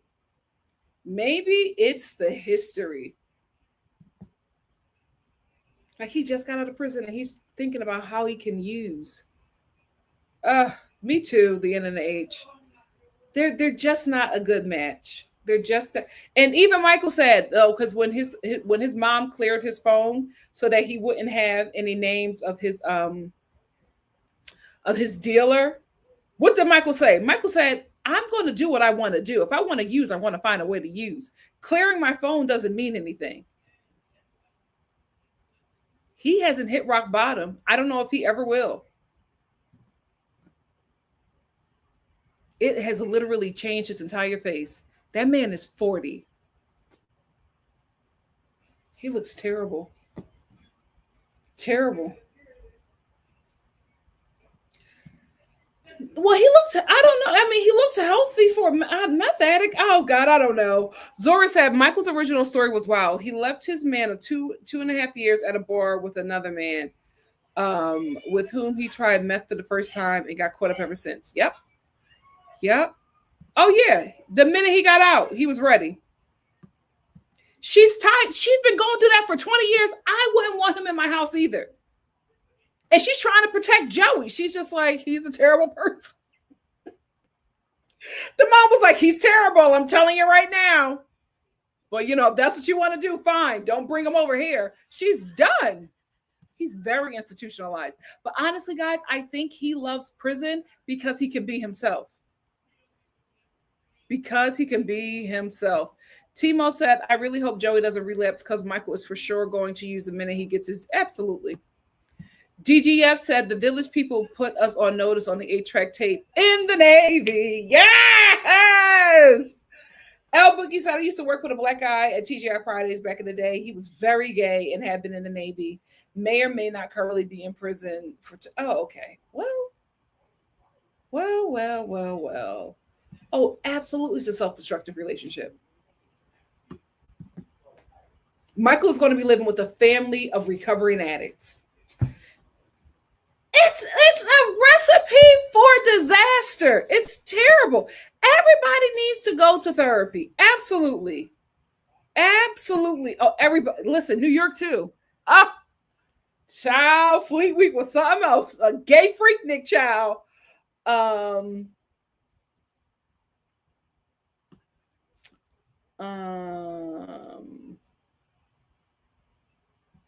Savannah lives in a nice area? Oh. Child. Gardens and Goddess says Savannah's grandfather sold some equipment. Oh, okay. So she's well off. Josie says Savannah's grandma married rich and modeled that house after. Oh, yeah, I remember that. That plantation. DGF said Mina can't be controlled. Ain't nobody trying to escape to Paris, France. Ciao. DGF said, remember how Granny referred to Ella May as an old maid in her late teens on Beverly Hillbillies? Mm. They absolutely are. And they have multiple women fighting over them. The waiting room said, LOL, your mom and sister are me. I'm watching. Yeah, you can hear them. I'm so sorry. I'm so sorry. I'm going to get a couple more and then we're going to end with Ready to Love. L Boogie said, no, it's just that most of the men have no teeth. So a man with no teeth is a winner. With some teeth is a winner. There's whole towns in Virginia with what they call Mountain Dew teeth. Oh my gosh, Mountain Dew is terrible. I rejected that as a child. Elby said, I'll absolutely take my busy, slightly distant company president over those choices, but also still waiting on 3B Curls Jesus to tell that man to get off the pot, but not too much because I am busy, child. Three mothers, and it's the baby mother who wants him back. Josie said, remember Kiana met DeModric when she was 12 and he was 16. Yuck, no wonder he has a wrapped around his finger. Yeah, I'm hoping that he wasn't her first sexual encounter. He can be himself. That's what I think it is. He can be himself. L Boogie said, I only say that about TGI Friday guys because he used to DJ on the side. And I was like, I wonder how he's doing and did a search. Yikes. Is he light skinned? Is he light skinned? Let's end with Ready to Love. And we'll pick up Ready to Love, I guess, in August. Why are they putting that show on hiatus? That's so weird. So weird. What's going on over there at home? What is going on? I'm ready. I'm ready to love. So first we're going to go over the people and then we're going to get into the latest episode.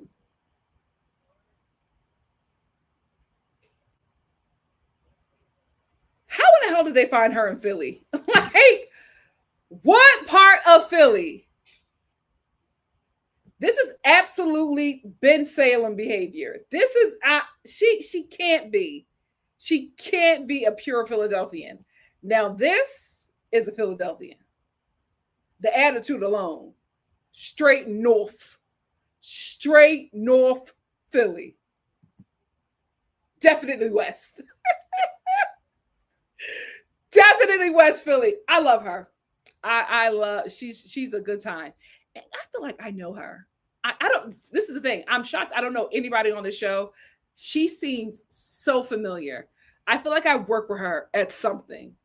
At something. Very, very Philly, very 19th and Diamond. Love her, smart girl, love her. She gives me Germantown.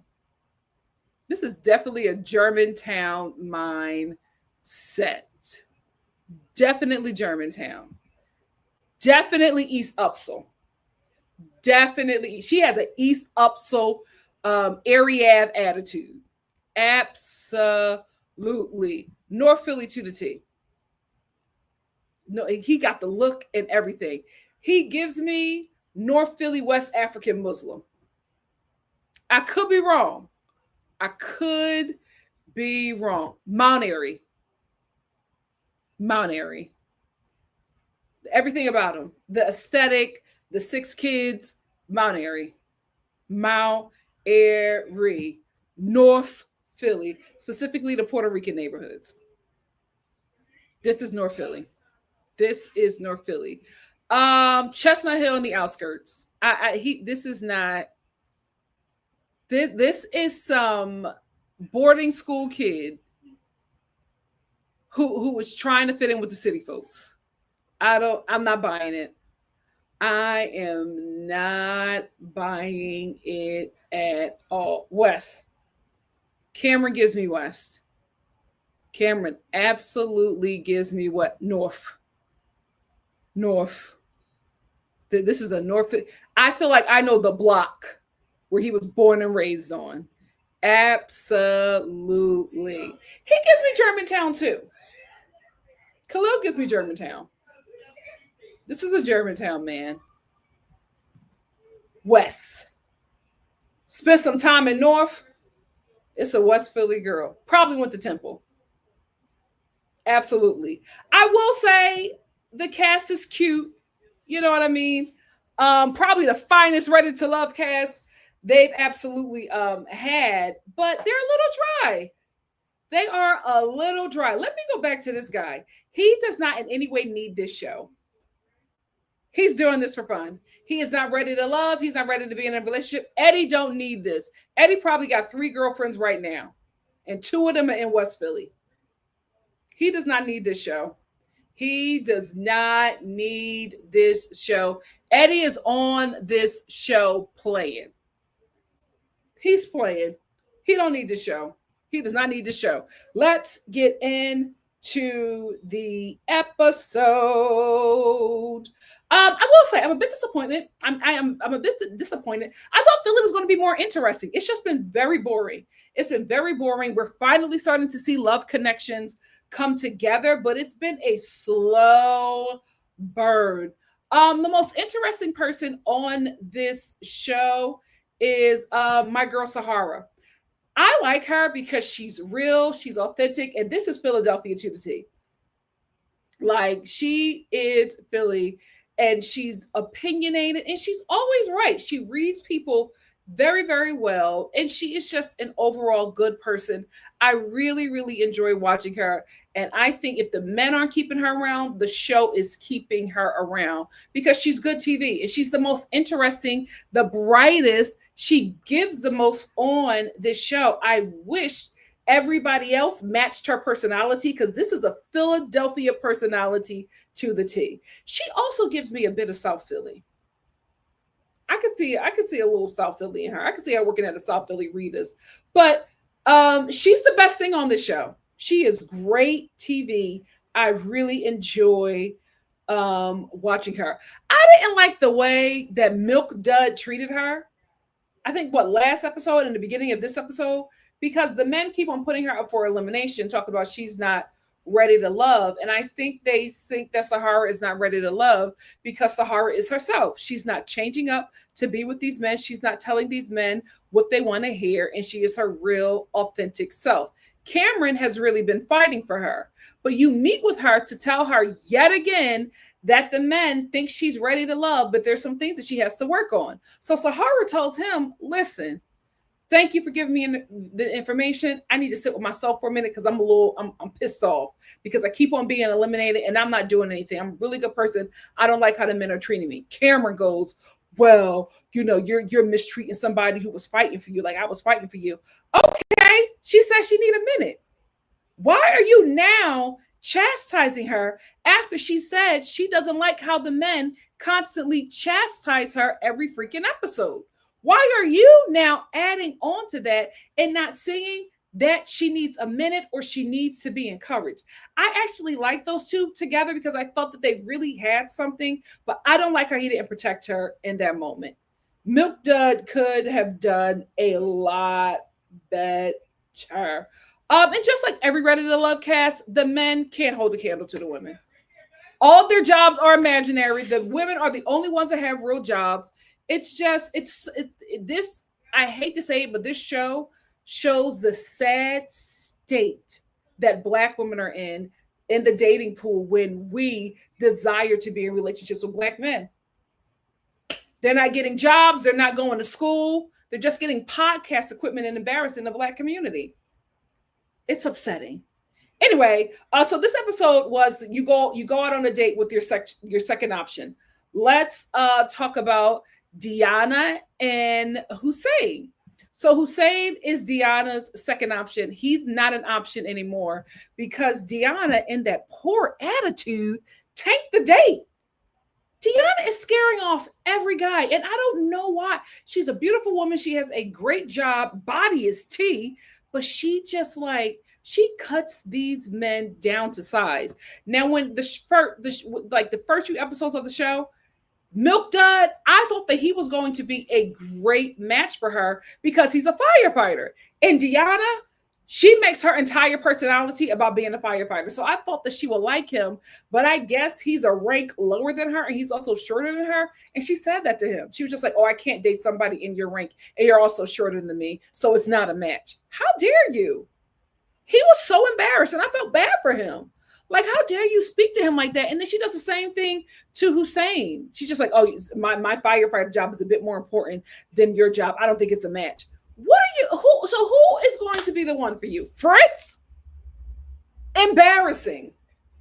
I hate to say it, but I was just like, oh, I can see why you're single. Nobody's good enough for you. And you have made firefighting your entire personality. How pathetic. It's like, girl, thank you. Thank you for putting out fires. Thank you for saving people. The God complex is destroying your relationships. It is not a good look. She totally tanked that date with Hussein, and I think they probably could have been a really good match, but she didn't want to give that man a chance at all. Belittled him, cut him down to size, and he didn't deserve that. He didn't deserve that. Naeem, freaked out. Freaked out. This man is free. You got 5 kids. You're not tired yet? You're not tired of using that ding-a-ling? Like, it's too much. He is so freaked out. But he is the second choice for Takisha Ty. He is the second choice for her. I don't want I feel like, I'm so sorry, Takisha. You have the worst matches on the show. Your top match is an unemployed Afro-Latino. An unemployed Puerto Rican who is damn near homeless, or Naeem with the 5 kids. You have the worst matches on this show. Poor thing. Poor thing. She's starting to feel a little something for Naeem. I hope she starts to feel nothing. for Naeem and Cisco. It's embarrassing. It is embarrassing. Next up, the next second choice date is Cisco, who is Tay's first option, first pick. Cisco and Miss Shanice. Very mature for her age. Very mature for age, but mother loves that body. Mother loves that body. So Miss Shanice and Cisco, they go on a body painting date, and Shanice decides to get bucket naked so that Cisco could start painting her body. Cisco is so freaked out, he starts painting her coochie. Did y'all see that? I'm like, why are you painting her coochie? I will say, I felt like he was being a gentleman, but he was just like, you know what? And he just starts painting the vagina. And Shanice is just like, yeah, take it all in. You like what you see, Cisco? Very weird. Yes, you're a nudist. I get it. But why are you bucket naked on OWN? Crazy. That I'm sorry. That is insane. To get bucket naked on OWN? Girl. Absolutely not. And that didn't even make him like you even more. Tay still has a soft spot in his heart. So he painted your coochie for nothing, Shanice. Embarrassing. Embarrassing. Next up is Hussein and Rose. This is the only coupling that I like. Here is why. Hussein and Rose both have an adoptive story. They both have like a foster care backstory. They both were in foster care in their youth. And Hussein has some trauma from that. Rose has some trauma from miscarrying. And what I like about Rose is when she goes on her dates, she is very honest and open with these men. She's just like, are children a deal breaker for you? Because I probably can't have any or carry. So I would really like to adopt. Now she asked Hussein that, and she was just like, do you have a problem with adopting? Hussein was just like, absolutely not. I will be fine with adopting if we cannot, create a child together. And I felt like their date was really sweet. I just felt like there was a lot of connection there. I do think that Rose is a tad unhinged, so she might run this man away. But I think that their history, growing up the way they grew up, I think it could really be something that bonds them together, because Rose is looking for somebody to love and Hussein is looking for love. So he's looking to be loved and accepted. And I think that they can bond in that way. So this is the only relationship that I actually see leaving this show and probably being successful. Next up, we have Eddie, who does not need this show, and Angie. I was very proud of Angie, right? Because Eddie was terrible on this date. And he can be, right? Eddie's attractive. And I think he's always just been a terrible guy and never had to be, a good person, because they're on the date and he's just talking about how he wants his woman barefoot and pregnant and cleaning up because he doesn't like to clean, and just showing his true personality. And Angie, who really was attracted to Eddie, she was just like, I'm good on him. Like, I don't need to be in any kind of coupling with this guy. He's not a good guy. And she decides to check out of that relationship. And I was actually really shocked because she seemed so into him.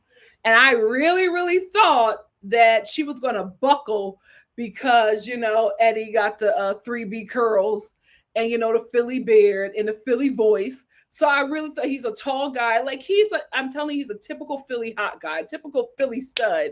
So I thought that she was going to fall for that, but nope. She wrapped that connection right on up. So I was really proud of you, Angie. Good job. Good job. Because again, he does not need this show. Eddie is on this show playing. Eddie probably got several girlfriends watching this show like, I cannot believe it. I can't wait for the reunion because they're all going to be like, oh, Eddie got a girl. I just know it. You know what? Let me ask around. Eddie is in a relationship. So Rose, she goes out with Fritz. who's absolutely horrible. He's playing on this show as well. I hate how he talks to and treats the women. I hate how the women are fighting for him. And I'm just like, Shanice is fighting for what is going on? But I will say in the deliberation, we saw Shanice, for me, I saw Shanice's attitude. Nasty work. So now that I'm thinking about it, I'm just like, you know what? With her attitude and Fritz's attitude, they might actually work out because they both have nasty spirits. Nasty, nasty spirits. But Fritz goes out with Rose, and this is the only time I will ever agree with Fritz.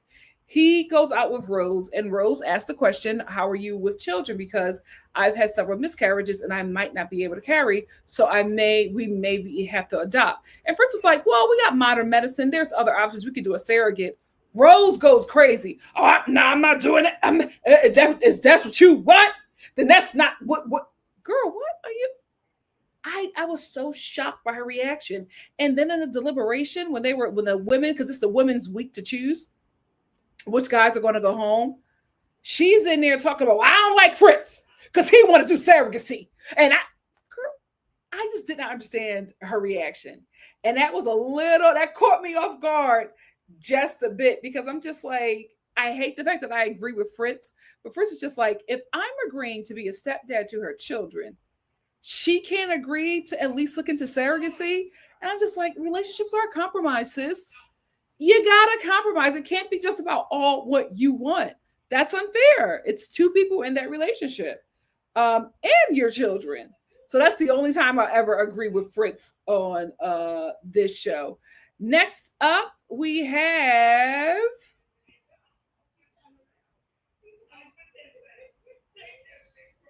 Tay and Cisco. So here's the thing. Cisco loves being Spanish. My God, today, that is his entire identity, being Spanish in his body. Every time he met with a woman, it was just like, have you ever been with a Spanish man? You ever been with a man that speaks Spanish? You ever been with a Latino before? You ever been with an Afro Latino before? Calm down. You can tell that that's how he got women.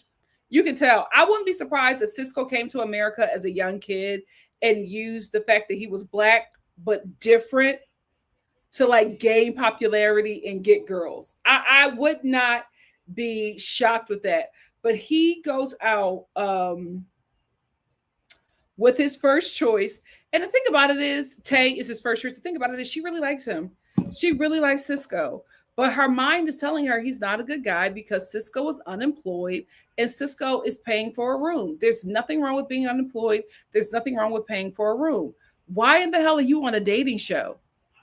Why in the hell are you on a dating show if you're telling us that you got divorced and the divorce took all of your money and because of the divorce you lost your housing, you lost your job, and you lost your car?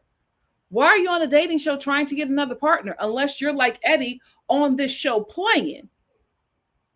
And she really, really likes him. And I don't want her to like anybody. I want her to leave the show.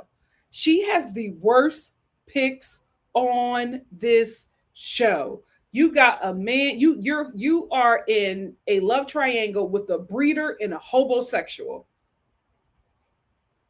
Sad, but typical in Philly. Typical in Philly. So anyway, now we're at deliberation and the ladies are deliberating on who is going to go home. Fritz comes up. Shanice and Deanna start fighting for Fritz. And then Deanna was just like, oh, I was just fighting for Fritz because I don't like Sahara.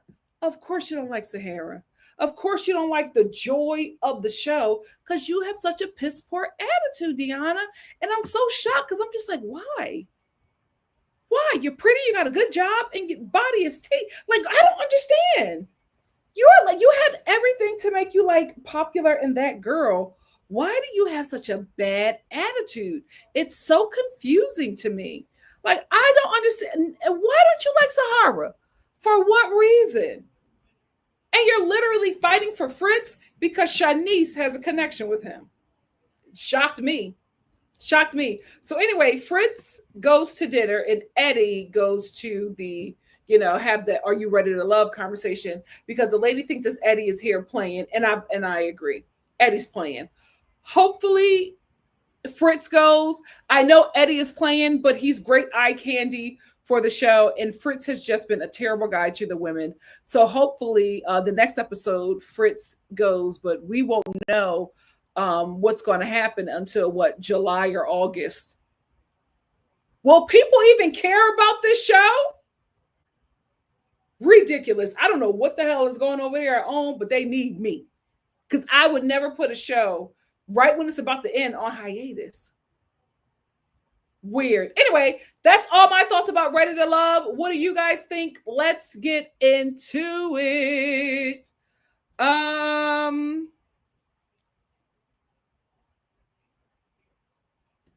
Hey, Greta. Thank you for being here. Thank you for being here. El Boogie said, I'm not even from Philly, but I know that's a girl from the outskirts. Absolutely. Absolutely. You're right. We're going to end with Drag Race. I'm so sorry. Thank you so much, Ryan, for reminding me. I'm so sorry. Drag Race, we're going to end with. I'm so sorry. I almost forgot about that show. Zora said, can you explain the different locations and the personalities? Okay, let's get into the different personalities and locations. Outskirts of Philly, just because, one, there's no accent. There's no way you're going to be in any of the Philly boroughs and not have an accent. She has no accent, and she doesn't have there's two Philly personalities. It's either you are very bright and bubbly in a East Coast kind of way, or you're rough and tough with your Afro puffs. And sometimes you're a mixture. She doesn't have that. She gives me, I wouldn't even say Ben Salem. She gives me Cherry Hill, New Jersey. I do not think this woman was raised in Philly. I don't. I think she was raised on the outskirts of Philly, and probably in either Pennsylvania or New Jersey, Jack and Jill schools. Like, she gives me black debutante, but I don't see her. It's not giving Philly to me. It's giving outskirts. This is absolutely a Philadelphia woman. Her attitude alone. She just has it. She's absolutely sad. Did I say that she was? Did I say she gives me north? She either gives me north or west. She definitely has it. This is the girl who had to fight at 6 a.m. in the morning at the bus stop before she went to her school, Martin Luther King Junior High. Absolutely a Philly woman, from the blonde finger waves down, and she's a firefighter. A Philadelphia woman, a Philly. This is every Philadelphia borough to the T. The accent, the way she acts, the personality, the hair. Even her hair has a personality. I think I said that she was West, and the reason why I just say West is because the girls in West Philly are key. They're the fun. They're the good time girls. They're the party girls, right? The North Philly girls, they're the fighters. They're the fighters. West Philly girls fight too, but they go and jump you, and then they go and invite you out to the bar for a good time. She absolutely gives me North Philly. She gives me that her mom is Puerto Rican, and her dad is Black American. That's what I get from Angie. But she absolutely gives me North. And I'm just saying that just because of her look and her accent, I think she is from the Black American, Puerto Rican part of Philly. I think I said that she gives me, I think she said she gives me East Upsall. I just could see a Tay in East Upsall. East Upsall is more, it's working class, but it's not. It's like a working class Black neighborhood that has middle class aspirations. And I could see her growing up in a 2-parent home of working class people who pay for their kids to have a middle class life. I think I said she was West. And it's just because she gives me a fighter that can have a good time. North Philly, West African Muslim. No explanation needed. Mount Airy. Because he is I think I said Mount Airy or Germantown, but I think he is Mount Airy because he gives me, Mount Airy is very artsy and colonial. So Mount Airy, the Germantown area, it's very artsy and colonial. You'll see a lot of black businesses there. It's a mixed neighborhood. You'll get white working class, black working class, and then you'll branch out into white middle class and upper class, and then you'll branch out to black middle class and upper class. But it's very artsy and colonial, and a guy like this would eat in Germantown and Mount Airy. Just because he's Afro Latina, and that's where North Philly is where a lot of them is where a lot of the Afro Latinos cohabitate. That they're not leaving 19th and Diamond. That is their spot. Okay. That is their Ellis Island. I forget the boarding school in Philly, but there's a boarding school in Philly where I feel like he went to. I feel like he went to. He also gives me African parents who put him in boarding school in Philly. And I just feel like he still has yet to know who he is. I feel like he's still trying to fit in. He's still trying to find an identity. I think I said Cameron gives me North Philly. And the reason why I say that is just based on his accent and his look. You're going to find some of the finest chocolate drops in North Philly. West Philly too, but they'll be lanky and they'll have dreads. North Philly, because he gives me Black American and Puerto Rican. Maybe even South, but he gives me Black American and Puerto Rican. And again, that's where they stay. I think I know I said Germantown. This is a Germantown man. This is a Germantown man. Like, you know, he went to them Philly colonial arts camps back in the day. She gives me West Philly.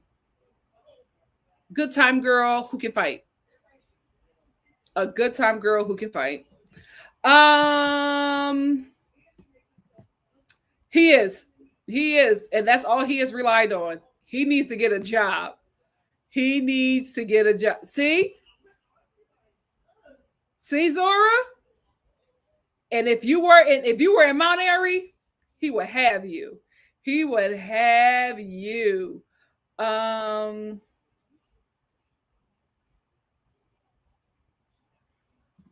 Timo says Shanice is a pick me. The thirst and constant defense of men she doesn't know is wild. It's sad, but she gives she gives a black girl on the outskirts, Jack and Jill black girl on the outskirts, trying to fit in with the Philly City blacks.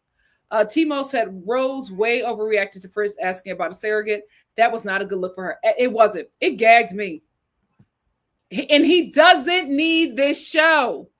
Eddie is playing. Yinka said, what do you think of Coley? I'm guessing maybe North Philly. Her match definitely wasn't there. I'm not sure. Coley? Who's Coley? Am I missing somebody? Who is Coley? Let me look it up.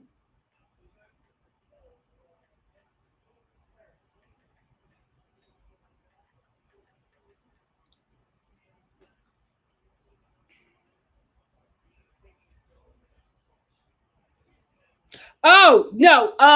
Okay. I realize who Coley is. Miss Yinka said, what do you think of Coley? I'm guessing maybe North Philly. Her match definitely wasn't there. I'm not sure he's even in Philly. Coley gives me outskirts of Philly. She gives me Jenkintown. I don't think she grew up in Philly.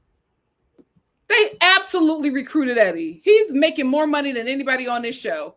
Love Like You Are said, fighting for Fritz of all people. Sad.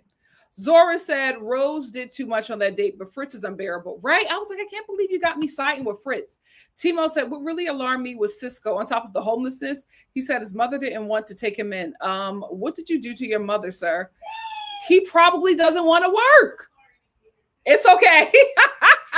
L Boogie said, I'm not super familiar with Philly as a whole, but I've been there a few times, and I know upscale black folks from Jersey. That's where a lot of them go, Cherry Hill. Spencer said, Philly is so much fun, and there are so many fine men. Oh, the men are delicious. Delicious. Miss Brown Sugar said, hey, y'all, hey, I popped in for a few minutes ago and loving this Philly neighborhood archetypes breakdown. So fun. Thank you for being here. L Boogie said, I was thinking Eddie was Somali. I don't think we have a large Somali community in Philly. If somebody looks a certain way, I'm telling you, they're Black American and Puerto Rican. They're Black American and Puerto Rican. We have a sizable Jamaican community. We're starting to get in people from the Mexican community. We're starting to get that in. But really, the largest Spanish population we have in Philly is Puerto Rican. And maybe Dominican, but we don't have a large Dominican population. But we do have a Dominican population, but it's not large. Puerto Rican. Puerto Rican. Yes. Yes, definitely Princeton. Miss Yinka said Cisco doesn't drive. What made him think a dating show was a good idea? His looks. He's probably been taken care of by women. And he found it in Takesha. She's gonna do it. She's gonna do it. She wants that man so bad. Miss Marshall said that Timo sounds like a mama who was fed up with his BS. Yep. Yep. He's a homosexual. He came on this show to find housing. He came on this show to find housing. Let's get into Drag Race. I'm so sorry. I was supposed to end with Ready to Love. Let's get into Drag Race. This was a great episode. This was a great episode. It's okay to be shy. My notes are taking forever. What's going on? Should I just put in drag?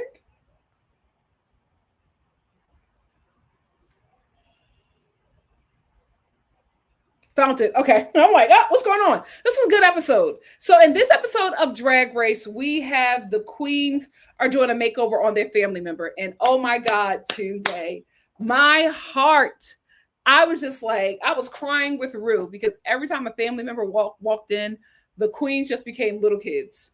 And they would just cry and fall apart. And it was just really, really nice. So this is the Twin of Them challenge where the queens have to make over a family member and they have to do the whole family resemblance thing. I think this is I think it's a fun challenge. But I think it's a challenge that is hard to judge because their family members, they all look alike. I don't know. Like, I feel like Michelle Visage was trying to find something to be like, oh, you guys don't look alike. I don't see any resemblance. And I'm like, I absolutely see resemblance. They're family members. So I don't know. I felt like Michelle Visage was doing too much. So let's start off with Sam. Sam made over his mother, who's a drag mom. I loved her story. She was just like, she is very accepting of Sam. She loves what Sam does, and she supports Sam at all of his shows. She comes to Sam's show so much, she has become a drag mother. And she's become a drag mother because all of the other queens gravitate to her because their families do not support them. So that was a good little story to put on this show. And I love that Sam just had the support in his mom. And I love that, she was just, all about it. She seems to have like a really cold kind of personality, but she opened up a bit and she is very supportive of Sam. And I thought that was really cool. And I love the fact that the other queens could see that. And I could see how she could be a drag mom because she's just so supportive. And Sam could not stop crying. Every time he looked at his mom, he would cry. Every time. So anyway, Sam made over his mother.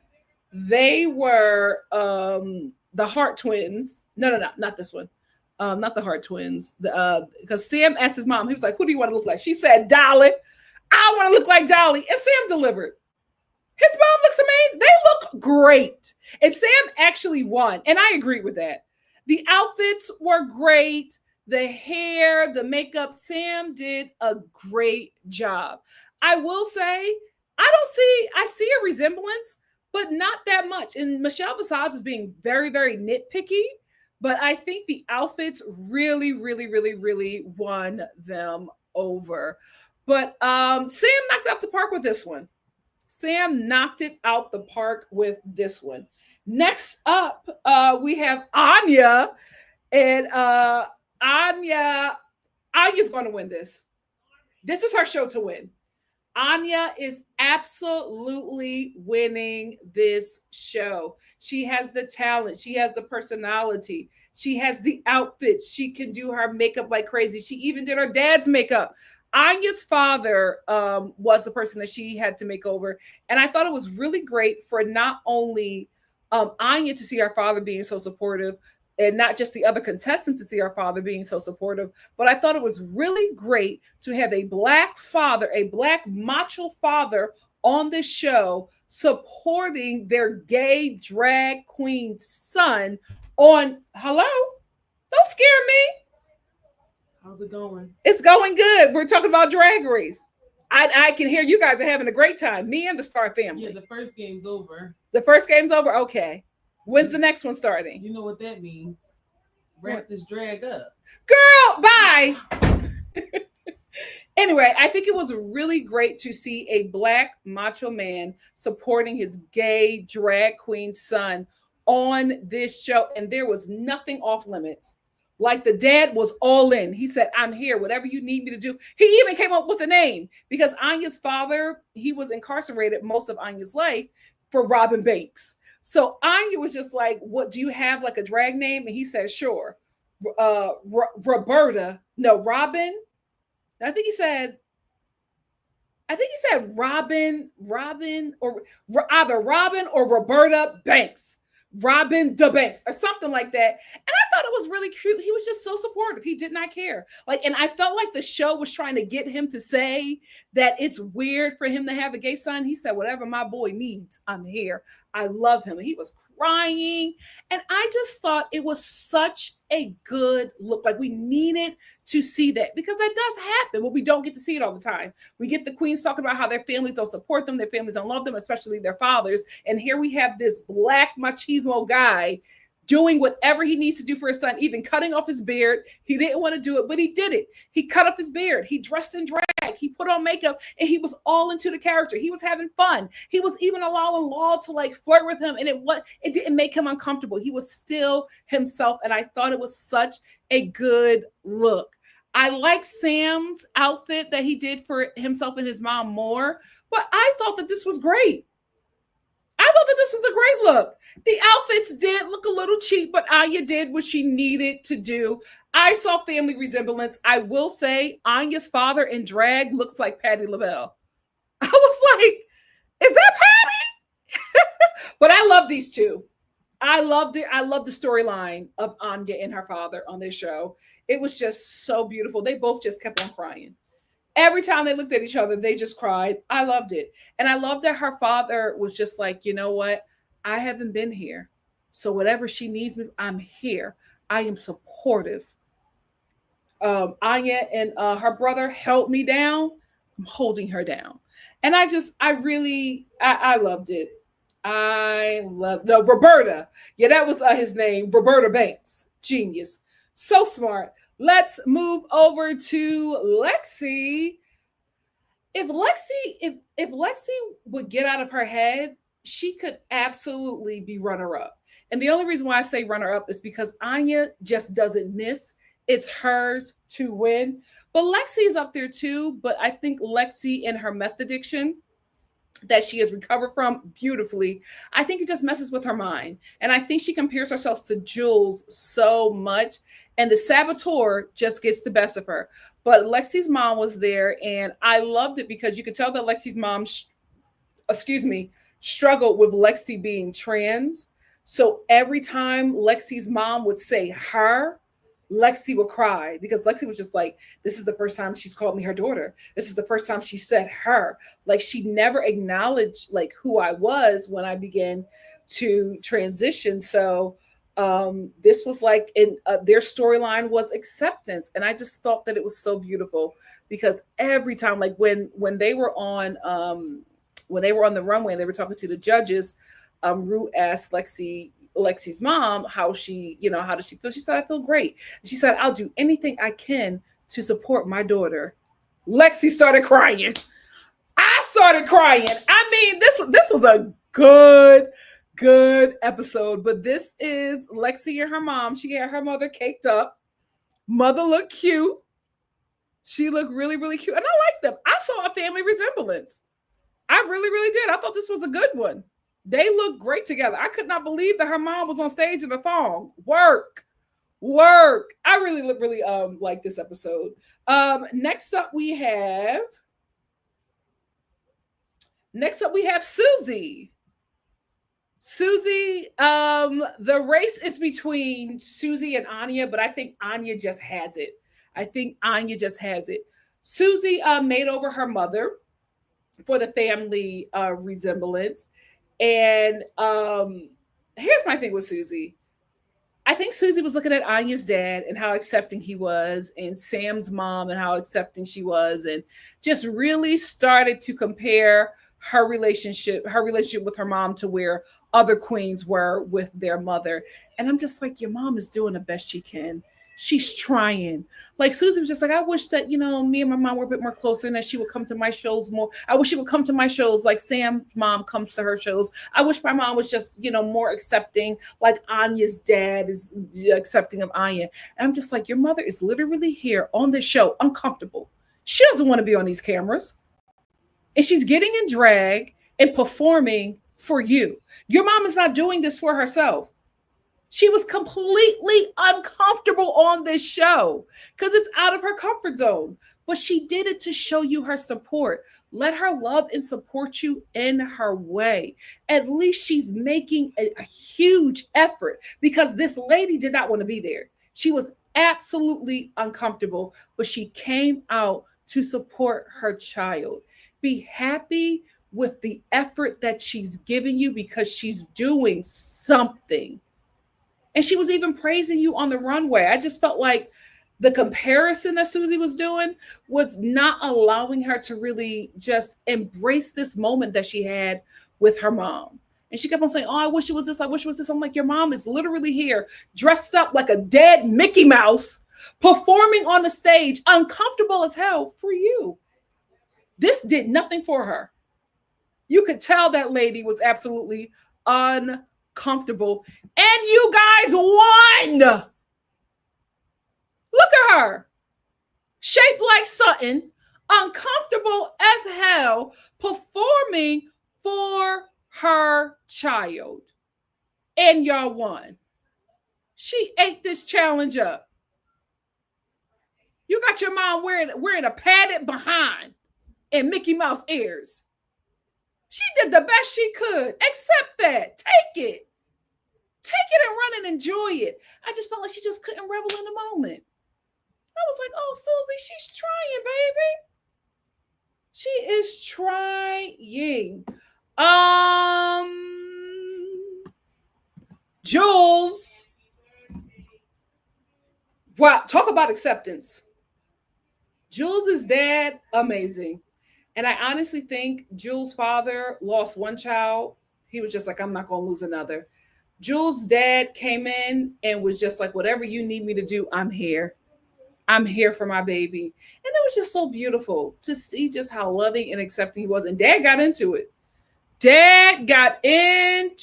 it. Asking Rue if he wanted her sausage.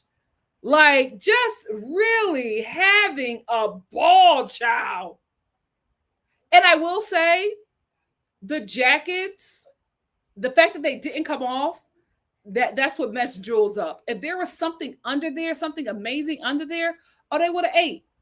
They would have ate, because the dad had the personality and Rue was laughing the entire time. They would have won had there been something spectacular under those coats. They really, really would have. So anyway, because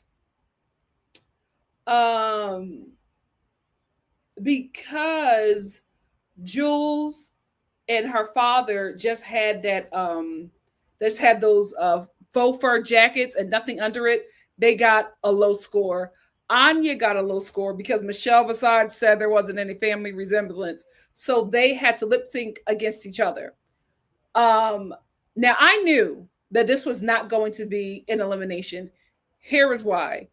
You can't send any of them home on an emotional episode like this. Now, they have done that before, but I was just like, everybody knocked it out the park. This episode was too beautiful, too sentimental to send somebody home, especially when you have to pick between Jules and Anya. Jules's dad was the epitome of an accepting parent, right? You know, just being there and supporting, just having such a good time. You can't eliminate Jules, and you can't eliminate Anya because she's the front runner with a very great story. So I'm just like, I knew that there wasn't going to be an elimination, but I will say Anya and Jules lip sync for their life. And they were lip syncing to Marie. I said, oh, okay. I love it. It was a good little lip sync. And I love that Rue was just like, Shantae, you both stay. And everybody was like, oh, yes. It was beautiful. It was beautiful. This was a really, really, really, really great episode. But I think this might be Jules's night. Because Jules doesn't have any wins unless, I'm sorry, unless Sam really screws up. Tonight might be the day that Jules goes home. We will see. But I think the final four are going to be Anya, Sam, Lexi, and Susie. I think that's the final four. And I think at the end, it's going to be Anya and Susie against each other. And I think the win is going to go to Anya. Now, the only way Susie will win is if Anya just completely screws up. If Anya completely screws up, that's the only way. But I think this is hers to win. That's all I have to say about this show. What do you guys have to say? Let's get into it. Oh, we have another super chat. Thank you, Busola, my love. Busola said, hey, NikkiNicoleStar fam. I'm late, but I'm glad I caught it live. Thank you for being here. Thank you for being here, Busola. Let's get back into the comments. Hold